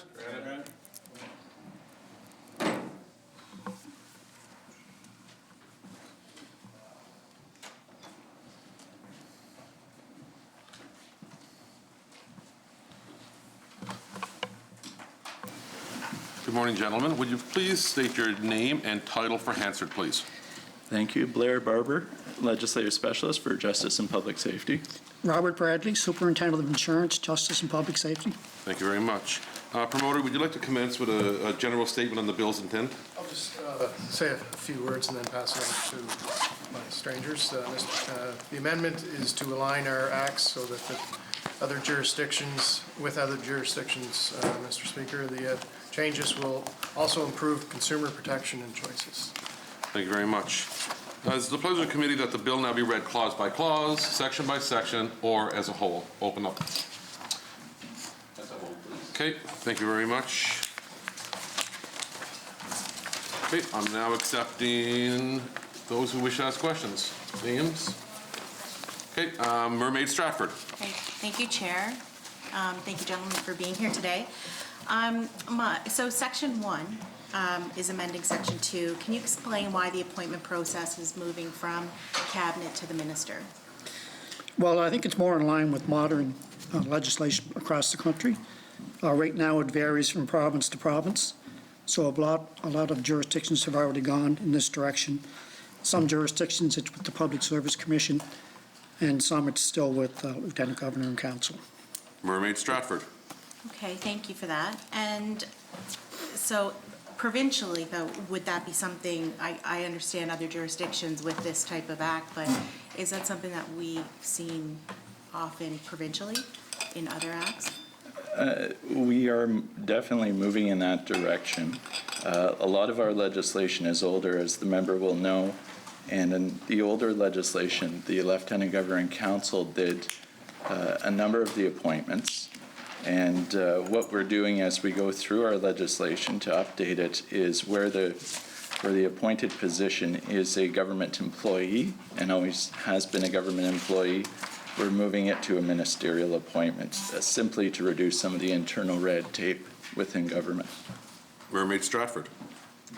Okay, and can you tell me what kind of accountability is in place for that? So I would think if it's in Executive Council, there's accountability because it's discussed widely. Can you elaborate just a little more on the process, Blair, and how that appointment actually occurs?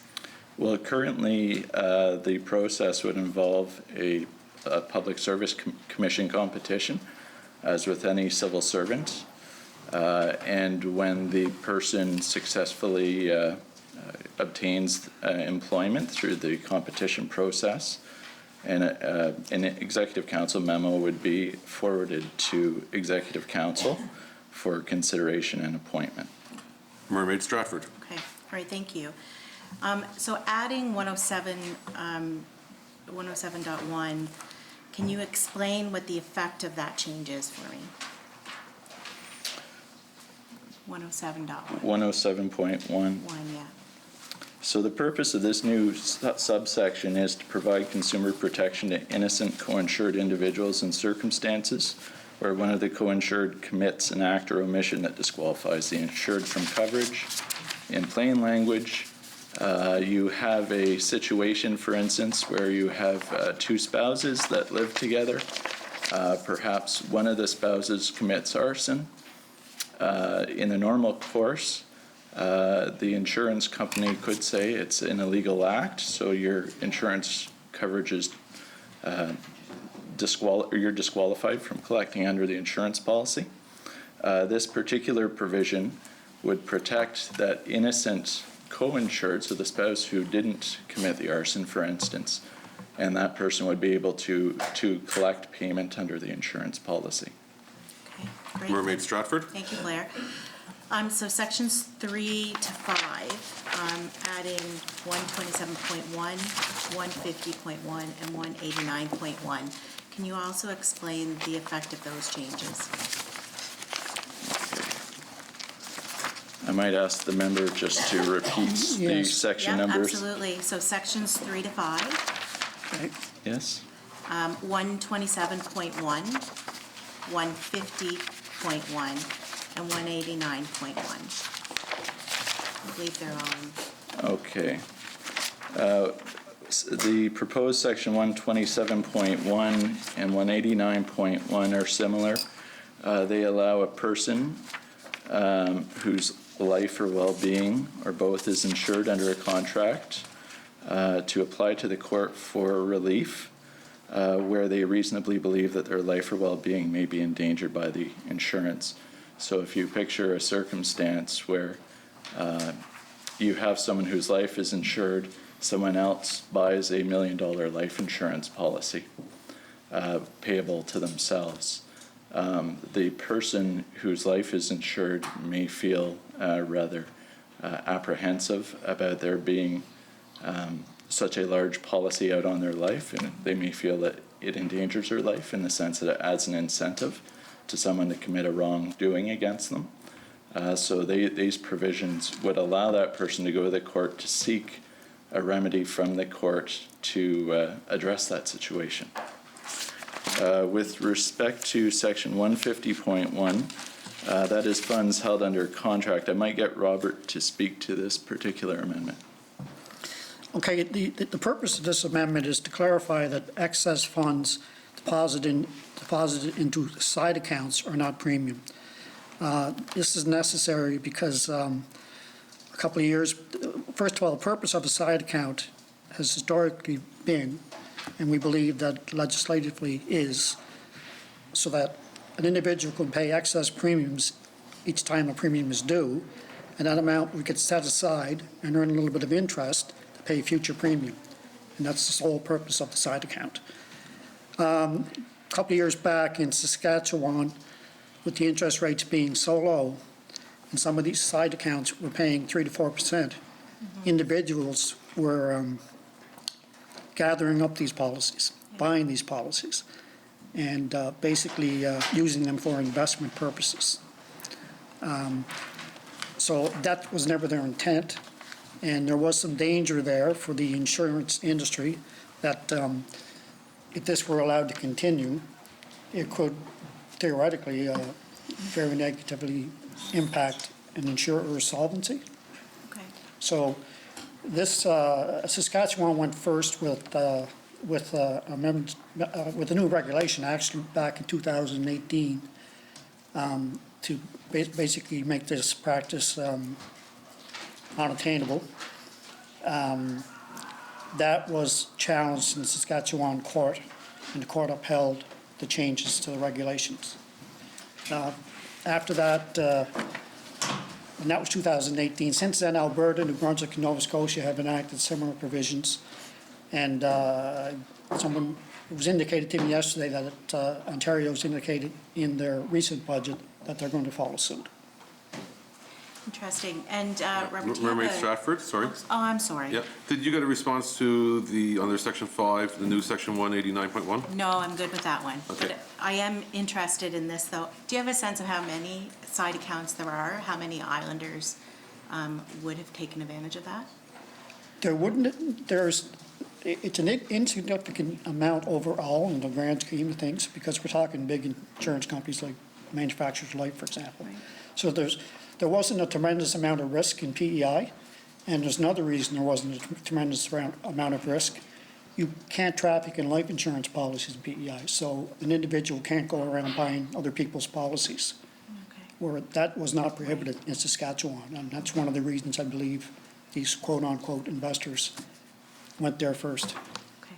And I've had, if there was any activity involving these accounts, we have a few, I think it's a couple of thousand. If there were any activity, I'd know, because the insurer would call me immediately. So far, so good, and I think this will sort of plug the gap. All right, thank you. Mermaid Stratford? I'm good if we want to talk about 189. Sure. Go ahead.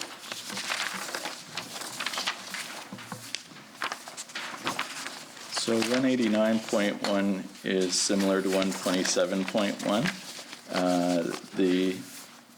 The reason why they're in separate locations within the Act is they deal with separate types of insurance policy.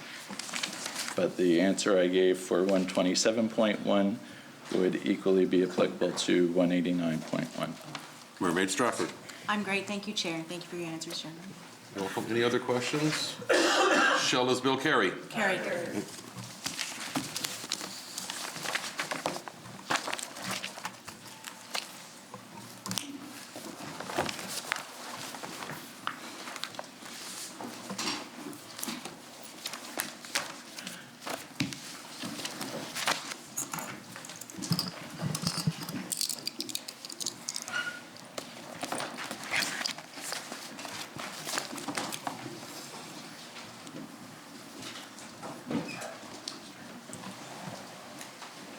I move the title. An act to amend the Insurance Act. I move the enacting clause. Yep. So the promoter moved the act to amend the Insurance Act. Shall carry? Carried. Enacting clause. I move the enacting clause. Be it enacted by the Lieutenant Governor and the Legislative Assembly of Prince Edward Island as follows. Shall it carry?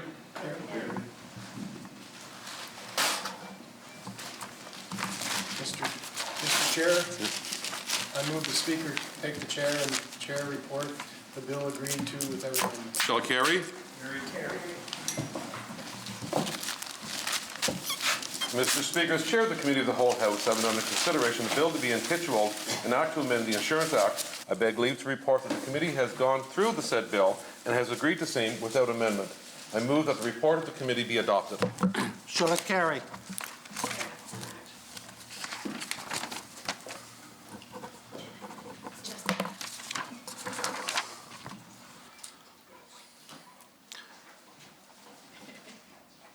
The Honourable Minister of Finance, Deputy Premier. Thank you, Mr. Speaker. Mr. Speaker, I move seconded by the Minister of Economic Growth, Tourism and Culture that the 20th order of the day be now read. Shall it carry? Order number 20, an act to amend the Survival of Actions Act, Bill number 68, ordered for second reading. The Honourable Minister of Finance, Deputy Premier. Thank you, Mr. Speaker. I move seconded by the Minister of Economic Growth, Tourism and Culture that the said bill be now read a second time. Shall it carry? Bill number 68, an act to amend the Survival of Actions Act, read a second time. The Honourable Minister of Finance, Deputy Premier.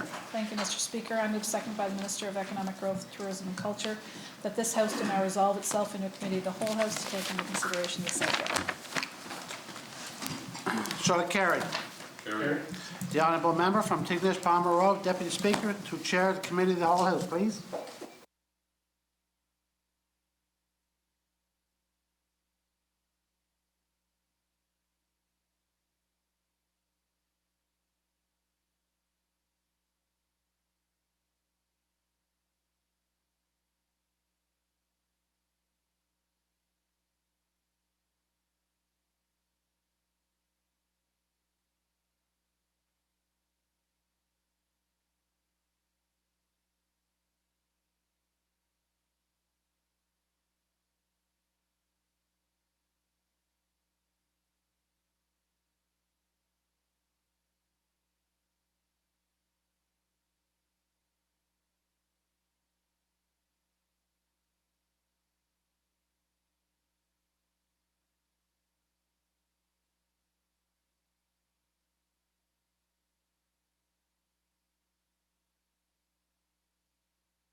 The House is now in a committee of the whole House to take into consideration a bill to be intituled an act to amend the Survival of Actions Act. Would you like to bring request for a stranger to come onto the floor has been requested. Shall it be granted?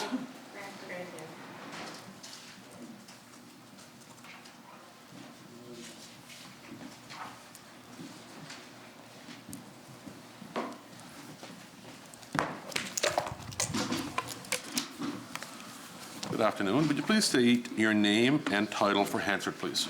Hello, my name is Claire Henderson. I'm the Director of Family Law and Court Services with the Department of Justice and Public Safety. Thank you very much. And Promoter, would you like to commence with a general statement on the bill's intent? Yes, this bill amends the Survival of Actions Act so that the public trustee doesn't automatically become the litigation administrator when there isn't a family member responsible for civil litigation matters.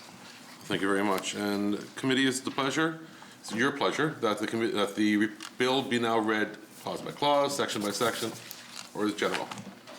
General. Thank you very much. You guys are very kind.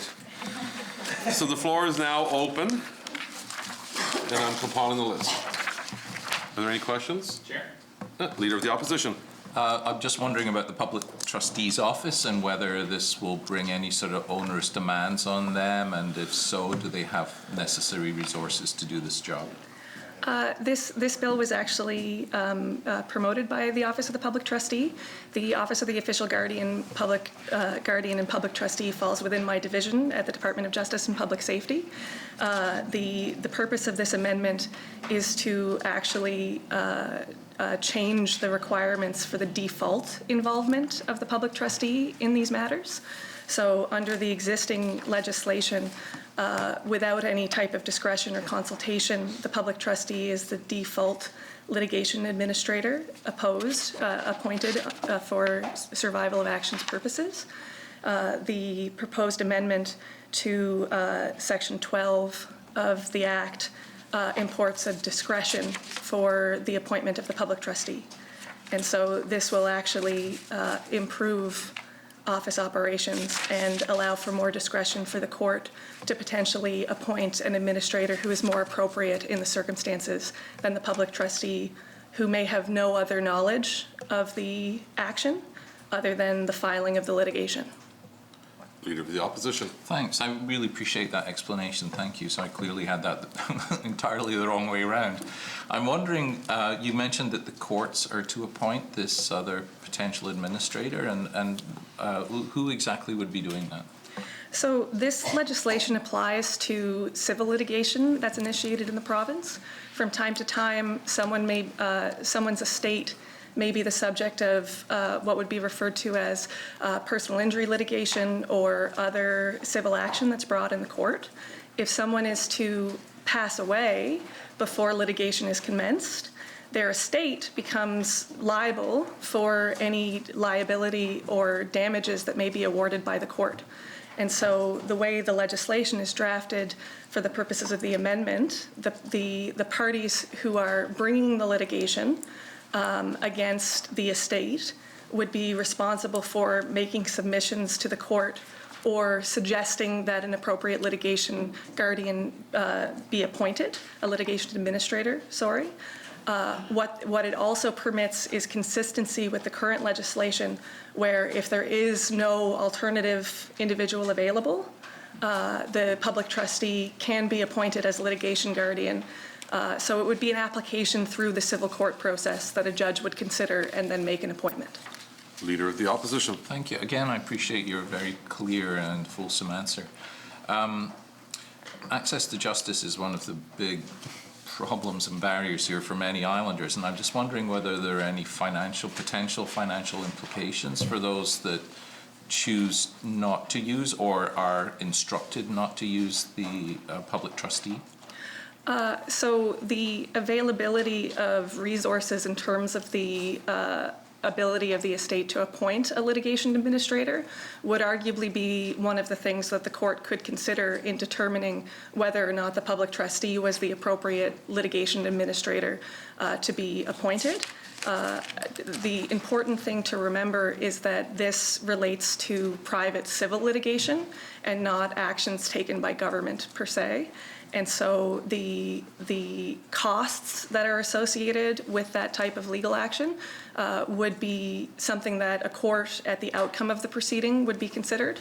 And so there's always the ability of the court to award costs to parties in litigation to recover some of the costs that were undertaken by having to go through the court process in the first instance. Leader of the Opposition. Thank you. So you mentioned that potential costs are one of the considerations that will be used in deciding who will be the administrator. What other factors would be taken into account? So the legislation contemplates that, for example, if someone is engaging in litigation involving an insurance company and the individual who is the subject of the litigation, the responding party would be the insurance company on behalf of the person's estate. This perhaps one of the considerations, and obviously each court matter is different and judges are independent, but one of the considerations that this allows for is that the insurance company would bear the costs of the appointment of a litigation administrator. So the insurance company being the larger entity. And it also allows for the consideration of the availability of those resources and the necessity of having government have the public trustee be appointed the litigation administrator in circumstances where the responding party may be capable of bearing those costs. Leader of the Opposition. Thank you. And one final thing, I know that we just appointed a new public trustee, and I'm wondering, my assumption is that she is equally supportive of this legislative change? Jessie Frostwicks is the public guardian, official guardian, and public trustee for the province of Prince Edward Island. She was appointed in 2018, and she was consulted on the legislative change that is before the House presently, and is supportive of the change. Leader of the Opposition. I made another mistake, Prothonotary. I'm thinking of my apologies. Thank you. I have no more questions. You're welcome. Are there any other questions? Shall the bill carry? Thank you, Clerk.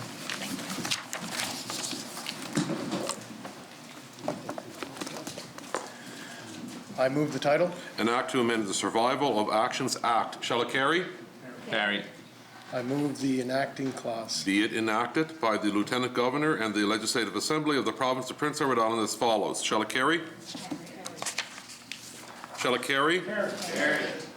Mr. Chair, I move the Speaker take the chair and that the chair report the bill agreed without amendments. Shall it carry? Carry.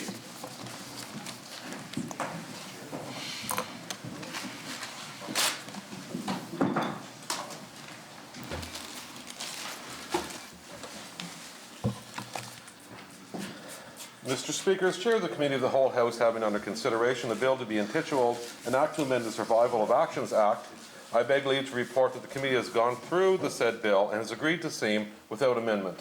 I move that the report of the committee be adopted. Shall it carry? Okay, thanks. The Honourable Minister of Finance, Deputy Premier. Thank you, Mr. Speaker. Mr. Speaker, I move that the 13th order of the day be now read. Sorry, seconded by the Honourable Premier. Shall it carry?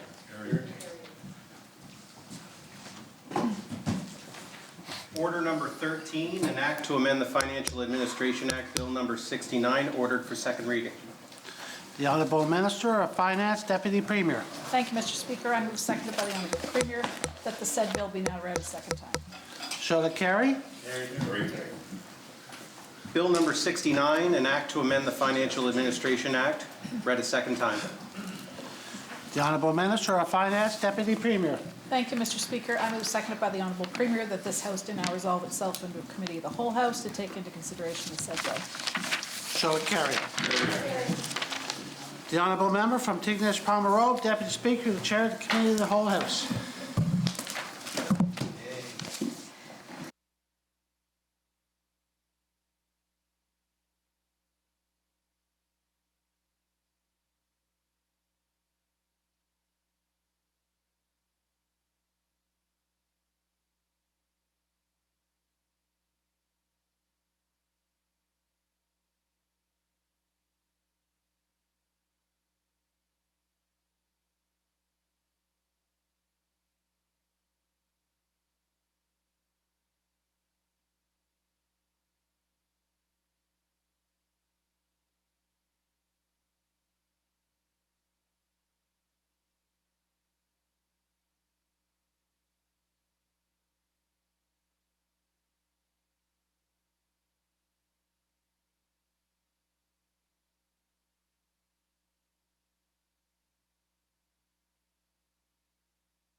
The House is now in a committee of the whole House to take into consideration a bill to be intituled An Act to Amend the Financial Administration Act. A request has been made to bring a stranger onto the floor. Shall it be granted? Granted.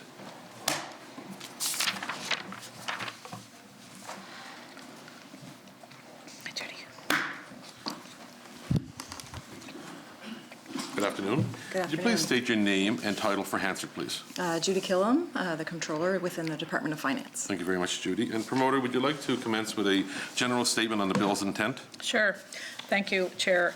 The bill is to amend, just for the 2019-2020 fiscal year only, the date by which public accounts must be submitted to the Legislative Assembly. This one-time extension to January 31st or before was required to give both the reporting entities and the Office of the Auditor General additional time to complete their work, some of which was delayed as a result of COVID, but also the impact of the malware attack we had earlier in the year. So, Thank you, Minister. Is it the pleasure of the committee that the bill be now read clause by clause, section by section, or just open for general questions? Okay, the floor is now open for questions. Are there any questions? Okay, Charlottetown West Royalty. So how did the malware attack affect the work that was being done? all of the reporting entities across government didn't have the ability to communicate because of the malware attack. That was shut down, so it affected, you know, the timely fashion that they could you know, report to basically to our comptroller's office. Yes. Charlottetown West Royalty. Okay, that's it for me. I just wanted. Mermaid Stratford. Thank you, Chair. So just to jump off from that, the timing of the malware attack was February and March, correct? And then, so were we on track prior to the malware attack? Well, the year end is March 31st, so you typically in February and March, we're doing a lot of work to finalize our year. So when we had restricted access to our shared drives because of the malware attack, we were unable to complete a lot of the work, and then we went right from that into COVID. Mermaid Stratford. Thank you. So, Minister, would you mind elaborating on the COVID delay for the AG's work? So what parts of that timeline have actually been delayed? Well, I think as most people in the House know, we very quickly responded to the COVID you know, requirements that we needed, and a number of government workers across all departments were redeployed to ensure that government programs for COVID were, you know, implemented and carried out through, you know, like in a really timely and quick fashion. So focus was changed away from let's get the public accounts books ready to let's ensure Islanders are safe and looked after during COVID. Mermaid Stratford. Thank you for that, and I've said many times I do commend the different departments, especially finance, on the, you know, on the amount of workload that COVID obviously has impacted them. But what I'm wondering though is, did you leave any resources allocated for COVID, or sorry, for the public accounts? Because it is embedded in legislation. So when you're assigning resources, did you specifically take away resources that should have been worked in the public accounts? I'll just first say that the comptroller's office is pretty lean. We don't have a lot of staff there, but maybe Judy can add to that. So unlike other jurisdictions, we don't have a team that is solely dedicated to public accounts. We work on all the different items that come through our shop, and all of us work on the same thing. So when COVID hit and we went into essential services, we had to pull our resources into administrating the programs that were being announced due to COVID. Mermaid Stratford. Okay, thank you, Judy. And when you say other jurisdictions, are we leaner than other jurisdictions? Definitely, we're a lot smaller. Is one of the main points. When we look at other jurisdictions, they do have teams that work solely on public accounts, teams that work solely on expenditure management and payments, while we do everything in our office. Mermaid Stratford. Thank you, Chair. So is that something that we should be looking at to ensure that, you know, we actually have resources to prime that part? I mean, it's an ongoing. I'll say, Honourable Member, all it takes is money. But because we are a smaller province, you know, there are a number of people throughout government that do a number of different jobs within a department, versus if you go to Ontario or Quebec, you know, it's bigger, you're dealing with bigger files, you're dealing with bigger numbers, so there needs to be an allocation for every whether it's the comptroller's office, whether it's public accounts. So because we are smaller, we have to consolidate a lot of our resources to do many things. Mermaid Stratford. And that, thank you, Chair, and that's an interesting comment because even we are smaller, but yet we still have the same type of reporting requirements. And if we're not able to achieve the reporting requirements with the resources that we have, that's a discussion that we probably should be having, to be honest. Well, I'd like to point out that this is not a usual year, as we all should be aware. And for my department, and especially for finance, we had a budget ready to go the end of February, the operating budget. COVID hit, we did a COVID budget. Then we had to do a new operating budget, totally from scratch. So the resources within the Department of Finance have been stretched for sure. And this is an unusual year, and this is a one-time exemption. And I'd also like to point out that I did send a letter to public accounts, and everyone should be aware of the fact that there was a delay, and it was sent, I think, we received it September 29th, and I haven't heard back from anyone about, what could we have done differently. So if you have suggestions, I'd be more than happy to hear what they are, but it is an unusual year, and it is a one-time exemption. Mermaid Stratford. Thank you, Chair, and thank you for that, Minister. And yes, we did receive that in public accounts. But something that isn't unusual is several different departments not actually having their financials and annual reports and all those legislated requirements completed. That's not something that's new to this year or new to COVID. So can you, when we talk about the process of what was delayed, can you identify, is that a similar result as to why some of those other, I believe there was 8 last year that didn't have their financials in on time? Is it a similar issue as to what those departments were, like that timeline? Do you know what I mean? I think I understand your question. There were many factors, right? If I look at some of the departments who had to administer these emergency programs, this was on top of their regular workload, which includes public accounts. I can't answer to all of the reasons why some of those different areas did not submit. I think most of them have responded to the Public Accounts Committee as to why they were delayed in prior years. But for this year, I mean, it was an effect of the departments, it was an effect of the Office of the Comptroller, who had to just focus on the essential services of making payments go out the door. So I can't really answer to the other departments. Okay. Mermaid Stratford. Thank you. And some of them did respond to the fact that it was the AG didn't complete their work in order to allow them to do that. And so we've seen some legislation come forward from 2 different departments to change, to allow them to do external auditing. So did AG resources have anything to do with the delay in public accounts? I think once we passed the original deadlines for, we have deadlines that start quite early in the process. They start as early as March. So once some of those original deadlines were passed, we kind of have to move forward and look forward. We have been in discussions with the AG's office on a regular basis regarding this delay, regarding getting the work done for January. And they've been, even with the previous AG's Auditor General, there were discussions with her, and there have been discussions with the new Auditor General, and we're all on the same page. Mermaid Stratford. Thank you, Chair. So with the Climate Leadership Act, there is a reporting of carbon levy and whether it's carbon neutral. Can you tell me if there's impacts to that reporting as well based on the delay in the public accounts? I don't have the answer to that.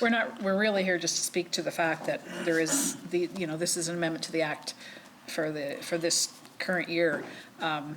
As far as other departments and changes to acts and how that will affect, probably have to reach out to them and ask. Okay. Mermaid Stratford. Thank you. And can you, when the public accounts are issued, is it the intent that all departments will issue will be in the consolidated financials? That even the ones that have been delayed before? We always include at minimum a draft of anything that needs to be consolidated into our public accounts. So at no time do we exclude an area completely from our consolidation. We will work from drafts. So the intent is always to include everybody. We have been in discussions for Volume 3, which is where the individual statements do get published, and we are aiming to have them all in there. Member Stratford? Okay, and have you had any departments indicate that their statements will not be ready for Volume 3 for this? Not yet. I think everybody's working pretty hard to get their statements done within a timely manner. We've received drafts for, at least drafts, if not finals, for all areas that are being consolidated. Member Stratford? Thank you, Chair, and I'll just make one comment. Islanders go to the Blue Books for those financials, and when the financials are in draft form, I don't think included in the Blue Books, there's usually a page that says that they didn't receive the finals. And so having the Blue Books, being that place that everybody would go to actually see those statements, having to track them down by being tabled here in the legislature or going through department websites to try to find them is not exactly what Islanders should have to do in order to see it. So I would strongly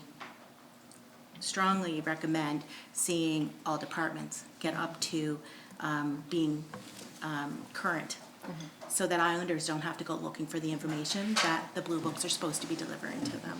So I appreciate you coming today, and I don't have any further questions. Thank you, Chair. Cornwall Meadowbank. Just curious, so obviously February malware, March was the pandemic, and we were here in July. Why was there no red flags prior to July to tell us that the Blue Books are not going to be prepared? In July, the focus was still, and still remains on, making sure Islanders are healthy and looked after during COVID, and that continues to be the main focus. As far as the Blue Books, I know all departments are working diligently to ensure that they'll be ready as quickly as possible. But we knew fairly early on that there was going to be a delay. But I had a discussion with the former Auditor General and with the current one about the fact that this was going to happen. And being that this is 2020 and it's COVID, it is an exception, and I will apologize for having to come forward with this amendment, but I will also say that departments are working really hard to ensure that the work is done as quickly as possible. Cornwall Meadowbank. So with your consultations with the Auditor General, have they provided you anything in writing in regards to their recommendation on this or anything besides verbal? I'm not sure we have anything in writing, but I did meet with the new Auditor General in person to have that discussion, so. Cornwall Meadowbank.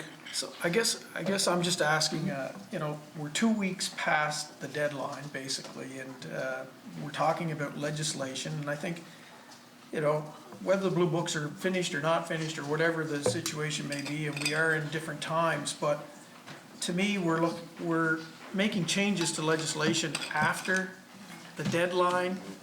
Are we breaking the law as a legislative assembly by doing this? Did anybody get a legal opinion on this? I guess that's what I'm asking.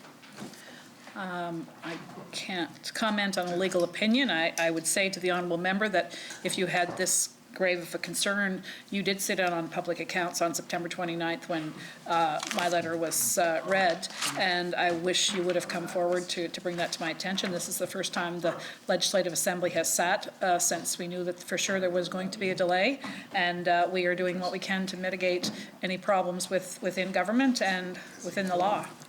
Cornwall Meadowbank. Thank you.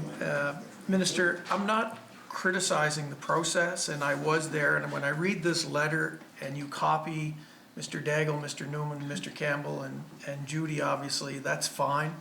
There's nothing in there concrete. The reason I asked you for a written consent by the Auditor General, either the previous or the present, was just to understand what their response is, but as a whole, I'm not sure if this has ever been done before, and I know we're in 2020, so I'm just asking the question.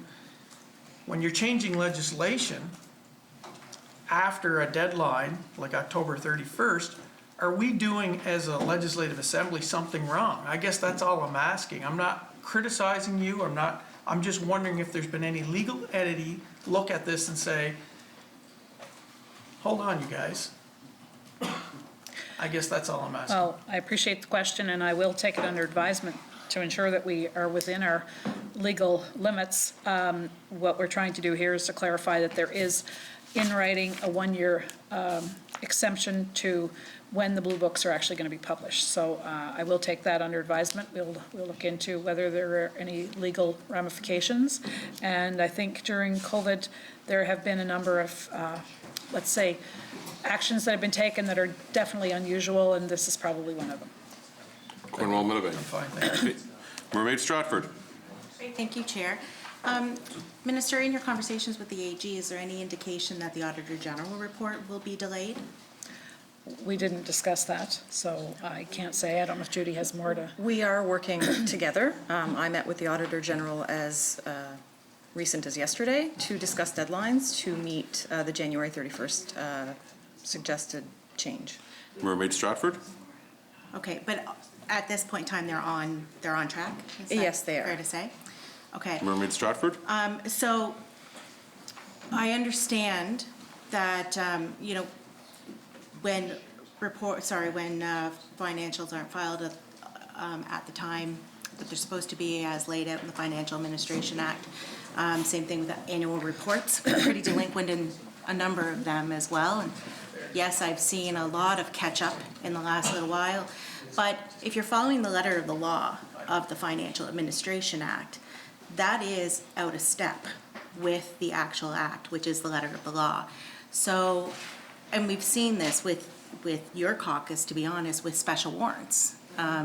So what steps are you taking as minister to ensure that the letter of the law, the Financial Administration Act, is being followed? Well, the first thing I will say is that the one action that I could take at the time was to send a letter to public accounts, which you as the chair have received, to notify, you know, your group and your committee that this is probably going to be going to happen. And now that we are actually sitting in the legislature, we're bringing forward this amendment to ensure that it is in writing that there is the possibility to have this delay. Mermaid Stratford. And that's fair, and I recognize that the letter was received from public accounts, but, I mean, we have the Financial Administration Act open right now. So when it comes to the actual audited financial statements, the annual reports, issuing special warrants, what steps are you taking to ensure that the ministers on Executive Council are abiding by the letter of the law of the Financial Administration Act? I continue as the Minister of the Department of Finance to stress to all my counterparts within Cabinet that it's on each of them to ensure that their departments have their financials in a timely fashion. I'll continue to do that. You know, government is working hard to ensure that happens, but they're also working hard to ensure that Islanders are safe during this pandemic. So I would say the focus was not primarily on whether the blue books would be on time. I'll be quite frank with you about that. It was more on ensuring that all of those programs that helped Islanders got out in a timely fashion. So as far as the process, everyone is aware of the process, and there are departments that sometimes go outside of those parameters, and I'm quite quick to speak to them about ensuring that we follow the legislative law. Mm-hmm. Mermaid Stratford. Thank you, and just, I guess, final point. I can appreciate that, but at the time, you have to recognize that it's a systemic issue. And speaking to them is not enough. Departments should understand that the letter of the law of the Financial Administration Act is audited financials need to be submitted 3 months after the close of the fiscal year, and annual reports need to be submitted no later than 6 months after the close of the fiscal year. And that's written in legislation, and legislation is law.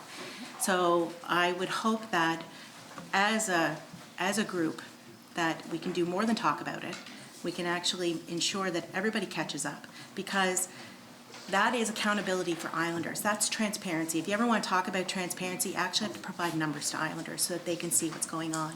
And that is their right to see those numbers, not 4 years after the fact, but actually when the Financial Administration Act dictates. So I'm a stickler on that one. I know that I feel like I'm beating that drum all the time, but I do think that it's extremely important, because it's very difficult to hold government to account when government doesn't give Islanders information. And I don't know if it's not really a question. It's just something I'll continue to say until I see everybody completely up to date. And I appreciate the statement, Minister and or Member, but I'll just say, as government, as you said, this is something systemic, and we, as you know, we're not 2 years in here. We're trying to change what we would like to see done in government, and that is definitely one thing on my list to see changed. So, Thank you. Appreciate that. Thank you, Chair. You're welcome. Charlottetown West Royalty. Thank you, Chair. Back to the malware for a minute. Did this affect government's ability to monitor its own spending? No, from my perspective, it wouldn't have. The malware did not affect our financial system at all. So we were able to access our financial system at all times. It was the files that were saved on servers, Excel files or similar things that were restricted. We had restricted access on those files to maintain the security, but our Oracle system was always up and running. Charlottetown West Royalty. And how many files were breached? That's outside of my... I don't have that right here in front of me. I do have it, but yeah, we have a number.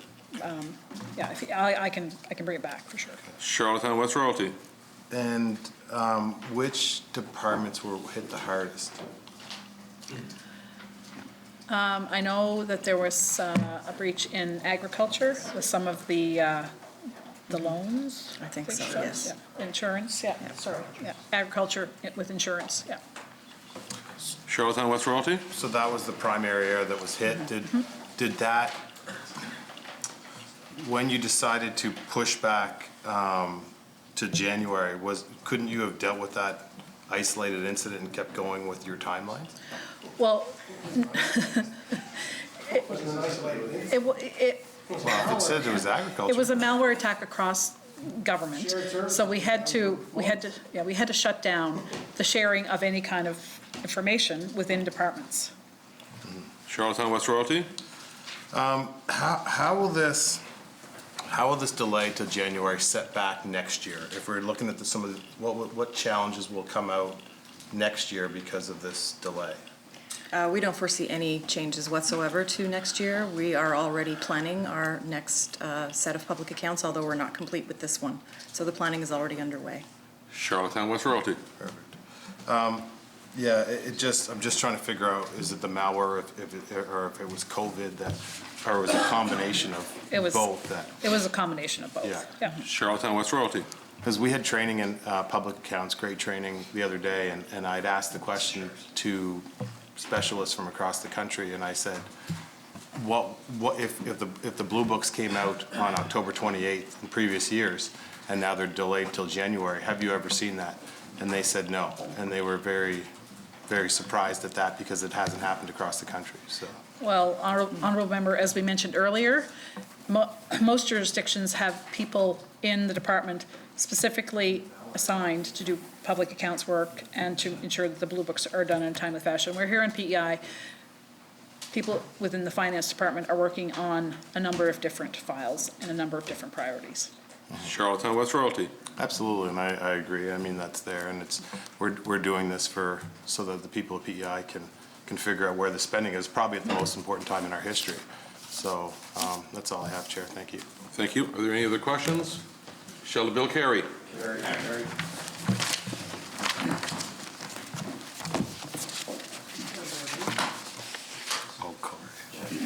I move the title. An act to amend the Financial Administration Act. Shall it carry?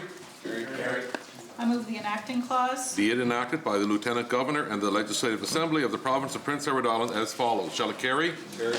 This I guy? move the Speaker take the chair and that the chair He doesn't report even the bill shave read yet. to without amendment. Shall it carry? Carry.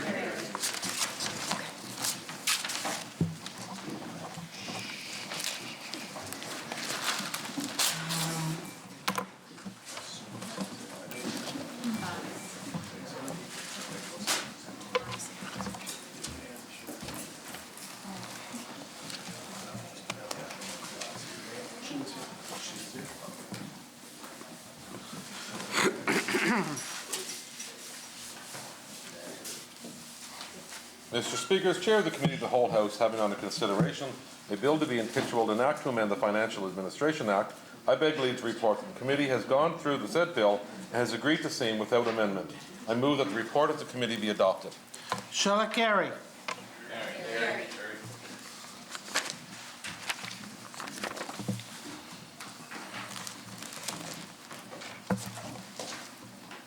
The Honourable Minister of Finance, Deputy Premier. Thank you, Mr. Speaker. Mr. Speaker, I move, seconded by the Minister of Health, that the fifth order of the day be now read. Shall it carry? Order number 5, an act to amend the Pharmacy Act, Bill number 39, ordered for second reading. The Honourable Minister of Finance, Deputy Premier. Thank you, Mr. Speaker. I move, seconded by the Minister of Health, that the said bill be now read a second time. Shall it carry? Bill number 39, an act to amend the Pharmacy Act, read a second time. The Honourable Minister of Finance, Deputy Premier. Thank you, Mr. Speaker. I move, seconded by the Minister of Health, that this House do now resolve itself into Committee of the Whole House to take into consideration the said bill. Shall it carry? Carried. The Honourable Member from Tignish Palmer Road, Deputy Speaker, to chair the Committee of the Whole, please.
Now in a Committee of the Whole House to take into consideration a bill to be intituled an Act to amend the Pharmacy Act.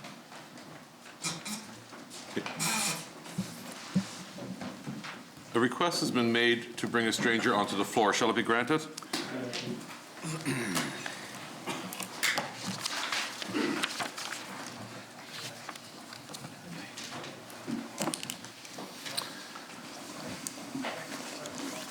Hey. Surprise, surprise. Yes. What number are we doing? Pharmacy Act. Good afternoon. Would you please state your name and position for Hanford, please? Nicola Hewitt, Solicitor and Legislative Specialist with the Department of Health and Wellness. Thank you very much. And Promoter, would you like to commence with a general statement on the bill's intent? Certainly. Thank you, Chair. So there's four main section changes here. Section 1 reflects a change in the name of the college responsible for regulating pharmacies and pharmacy professionals. It also removes references to a pharmacy intern, a category of member that no longer exists. Section 2, it provides an additional duties to be set out in regulations when a permit holder ceases to operate the pharmacy or ceases dispensing or selling drugs at the pharmacy. Section 3 adds a new section, 47.1, which prohibits permit holders and members from offering inducements in relation to prescription drugs, pharmacy services, or professional services. And finally, Section 4 provides for regulations to be made setting out additional duties when a permit holder ceases to operate the pharmacy or ceases dispensing or selling drugs at the pharmacy. Thank you very much. It's the pleasure of the committee that the bill be now read clause by clause, section by section, or as open as general. Thank you very much. I'm now taking questions. Cornwall, Meadowbank. Just on the inducement 47.1, but is there anything in the act for pharmacies that are accepting any sort of inducement from pharmaceutical companies. Go ahead. No, there isn't. Cornwall Meadowbank. Do you see that as something that should be incorporated? No, the whole inducement program impacted the price of drugs, and the way we've got around that is through the Drug Cost Assistance Act and the formulary, where we set out the maximum price that we're going to pay for drugs, and it's also been dealt with through the Pan-Canadian Agreement. So there has been agreement amongst governments as to what we're going to pay for drugs, so we don't need to deal with it in the Pharmacy Act. Cornwall Meadowbank. So there's no requirement or no possibility that pharmacies would be trying to supply more drugs one over the other? Thank you. No further questions. You're welcome. Tyne Valley Sherbrooke. Thank you, Chair. Just wondering if you could explain what prompted these amendments. Certainly. The registrar the registrar and deputy registrar from the College of Pharmacy met with me in January at their behest. And actually, they emailed me in December of last year with a list of proposed changes and met with me in January and asked for these changes. Tyne Valley Sherbrooke. So was there any difference between what the college asked for and what actually ended up in these amendments, just so I can be sure? No. And they have approved the draft bill. Tyne That's Valley all, Sherbrooke. Chair. Thank you. You're welcome. Any other questions? Shall the bill carry? Carried.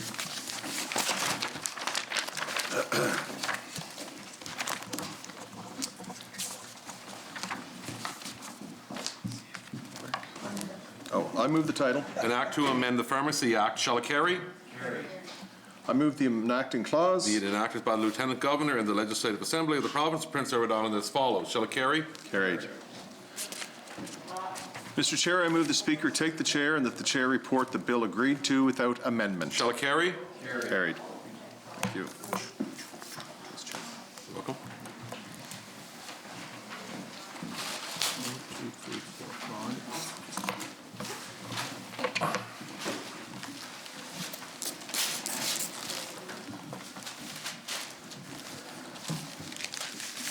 Mr. Speaker, as Chair of the Committee of the Whole House, having under consideration a bill to be impitch-rolled and act to amend the Pharmacy Act, I beg leave to report that the committee has gone through the said bill and has agreed to same without amendment.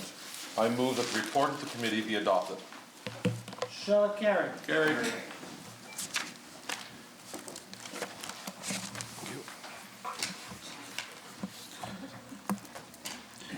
The Honourable Minister of Finance, Deputy Premier.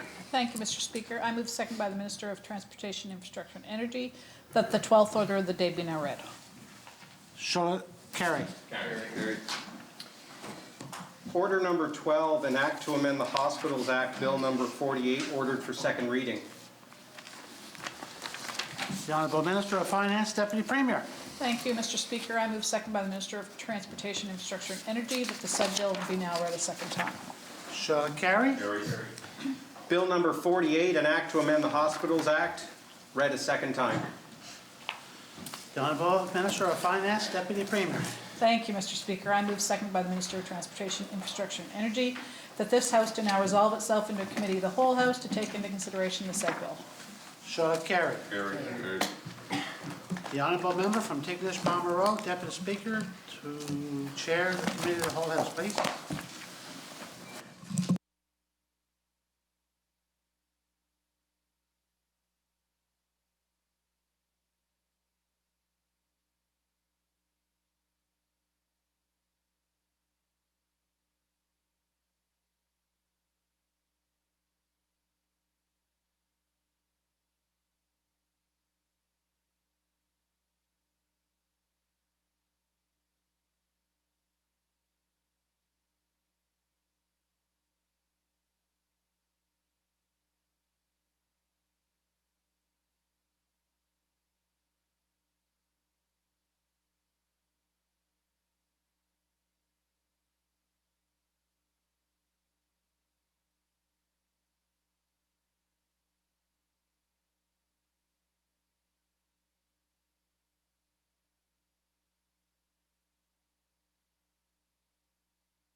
Now in a committee of the whole House to take into consideration a bill to be intituled An Act to Amend the Hospitals Act.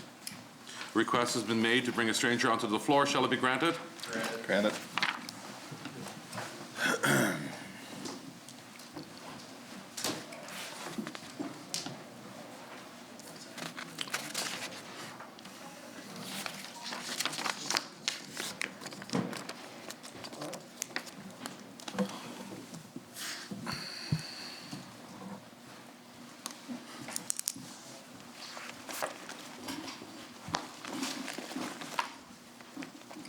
Would you please state your name and title for Hansard, please?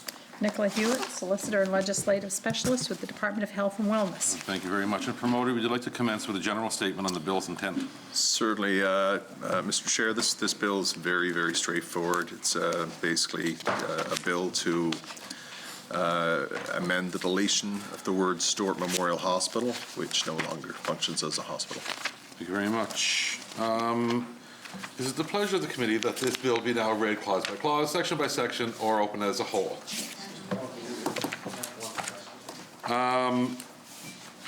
O'Leary and Verness. Henderson. Yeah, Minister, could you maybe give us an update on that old building that was the Stewart Memorial Hospital? Is there any sense, because I know it's been broken into a number of times, but just where that's at as far as bringing it to conclusion on what that building is going to continue as or be demolished or what have you? Sure. So, Honourable Member, that when Health no longer utilized that facility as a working hospital, the transfer would have been made over to TIE. So that would be more information that the Minister of TIE would be able to provide. O'Leary and Verness. So basically, this legislation changing the name, it doesn't exist now anyway, so it's just really a matter of taking the entity away from the... That's correct, Member. It's essentially just to take away the designation that it's a hospital because, as we know, it is no longer a working hospital. Okay, thank you. You're welcome. Shall this bill carry? Sorry, Leader of the Opposition. Thanks. Since we're talking about rural hospitals here, I'm wondering if the government made a commitment in the previous fiscal year to rural hubs. Clearly, that would affect the remaining rural hospitals that are not deleted from this bill. But I'm wondering, through this bill rather, I'm wondering whether you have any update on that, Minister, while you're sitting in the chair. Yeah, certainly. Thank you, Honourable Leader of the Opposition. So right now we're going through a mapping process of healthcare services throughout Prince Edward Island, particularly with a focus on rural health. We have a survey that we launched, and we've actually extended the deadline for that survey. It's the Rural Health Initiative. I'm in anticipation that we will have that report back here. I'm hoping to have it, depending upon how long the session is, but I expect to have that report completed and able to be made public this fall so that we can move forward on many of these important initiatives for healthcare delivery in rural PEI. Leader of the Opposition. Sure, thanks. So if I remember right, there was $200,000 set aside for rural hubs in the last fiscal. Did that money get spent? So, Honourable Member, what we're looking at right now is, and you'll see it when the capital budget is tabled, there's initiatives for health centres across PEI and whether we're going to be utilizing existing facilities or whether we have to do new builds. So that's all part of the process right now that we're going through in the mapping to better define exactly what services are required in which communities.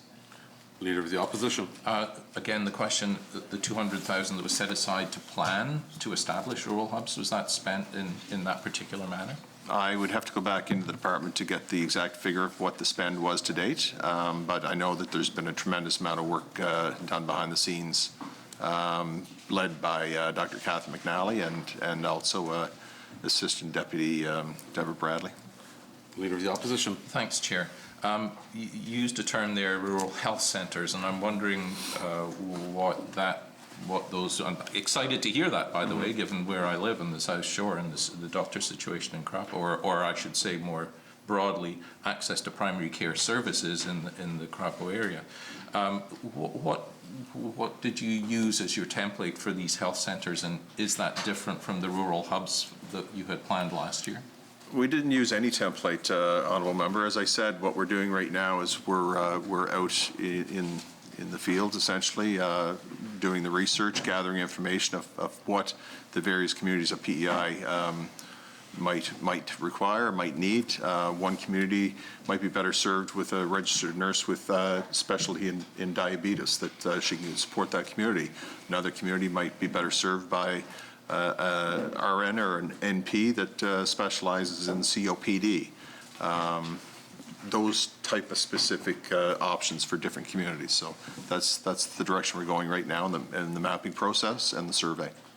Leader of the Opposition. Thanks, I appreciate that, and I agree with you, Minister, that healthcare needs are not cookie cutter across the province, although there are certainly some chronic diseases which are present fairly consistently from tip to tip.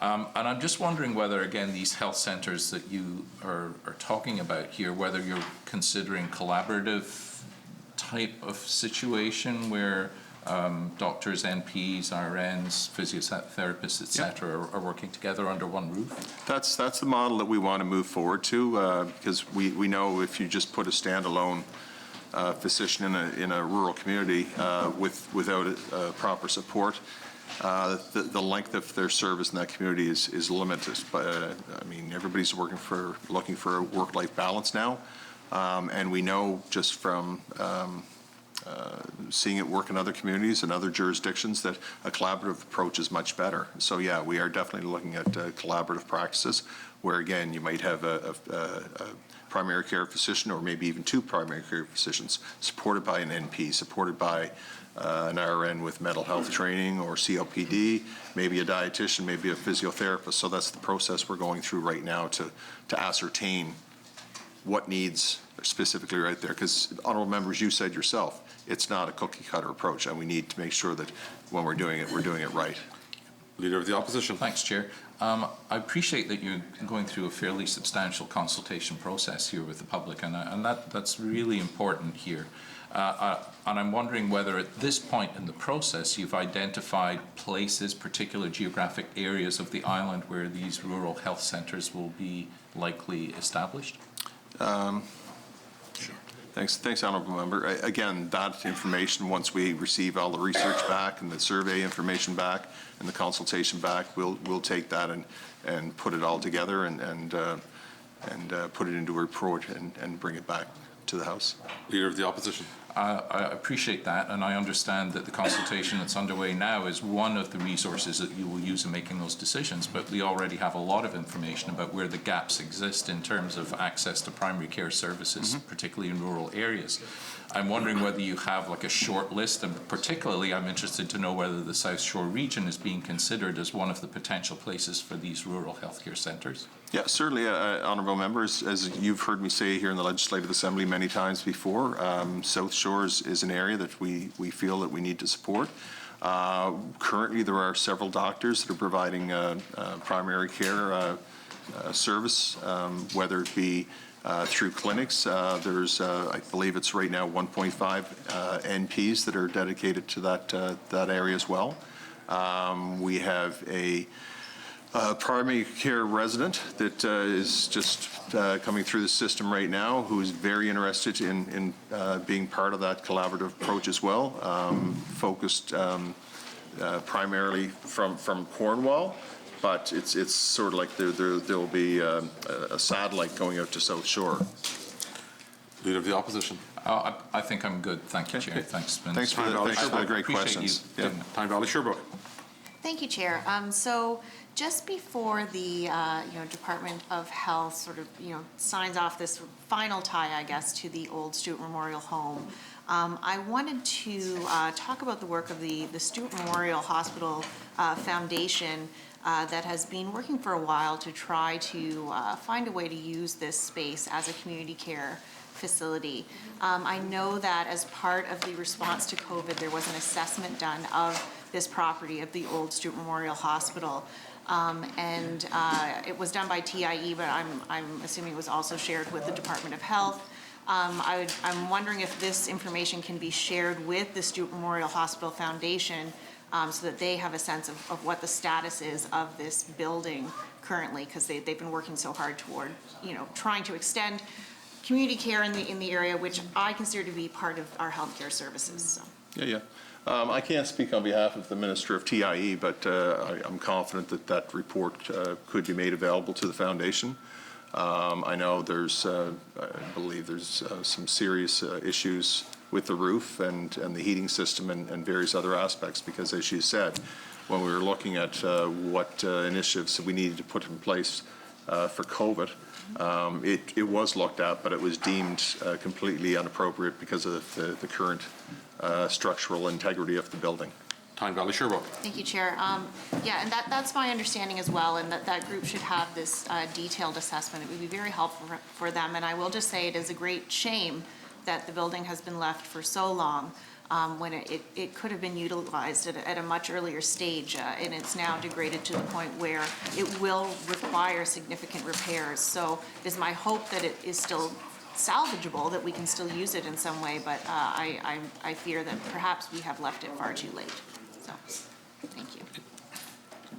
Okay, any other questions? No, that's it. Okay, shall the bill carry? Carried. Thank you, Nicola.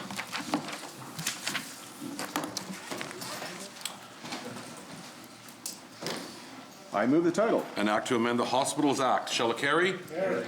I move the enacting clause. Be it enacted by the Lieutenant Governor and the Legislative Assembly of Prince Edward Island as follows. Shall it carry? Carried. Mr. Chair, I move the Speaker take the chair and that the chair report the bill agreed to without amendment. Shall it carry? Carried. Thank you, Chair.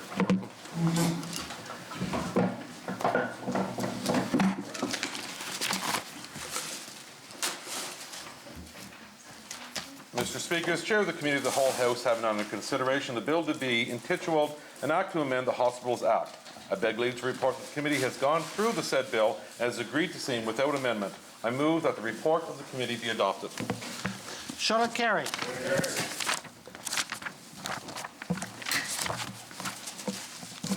Thank you. The Honourable Minister of Finance.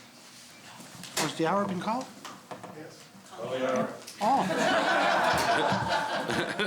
I never heard it, so. Okay, honourable members, the hour has been called. The honourable member from Morel, Dona, and the government House Leader. Thank you, Mr. Speaker. I move, seconded by the Minister of Health and Wellness, that this House adjourn until November 17th at 2 o'clock in the p.m. Shall it carry? Enjoy your weekend, everyone. Same to you, Mr. Speaker.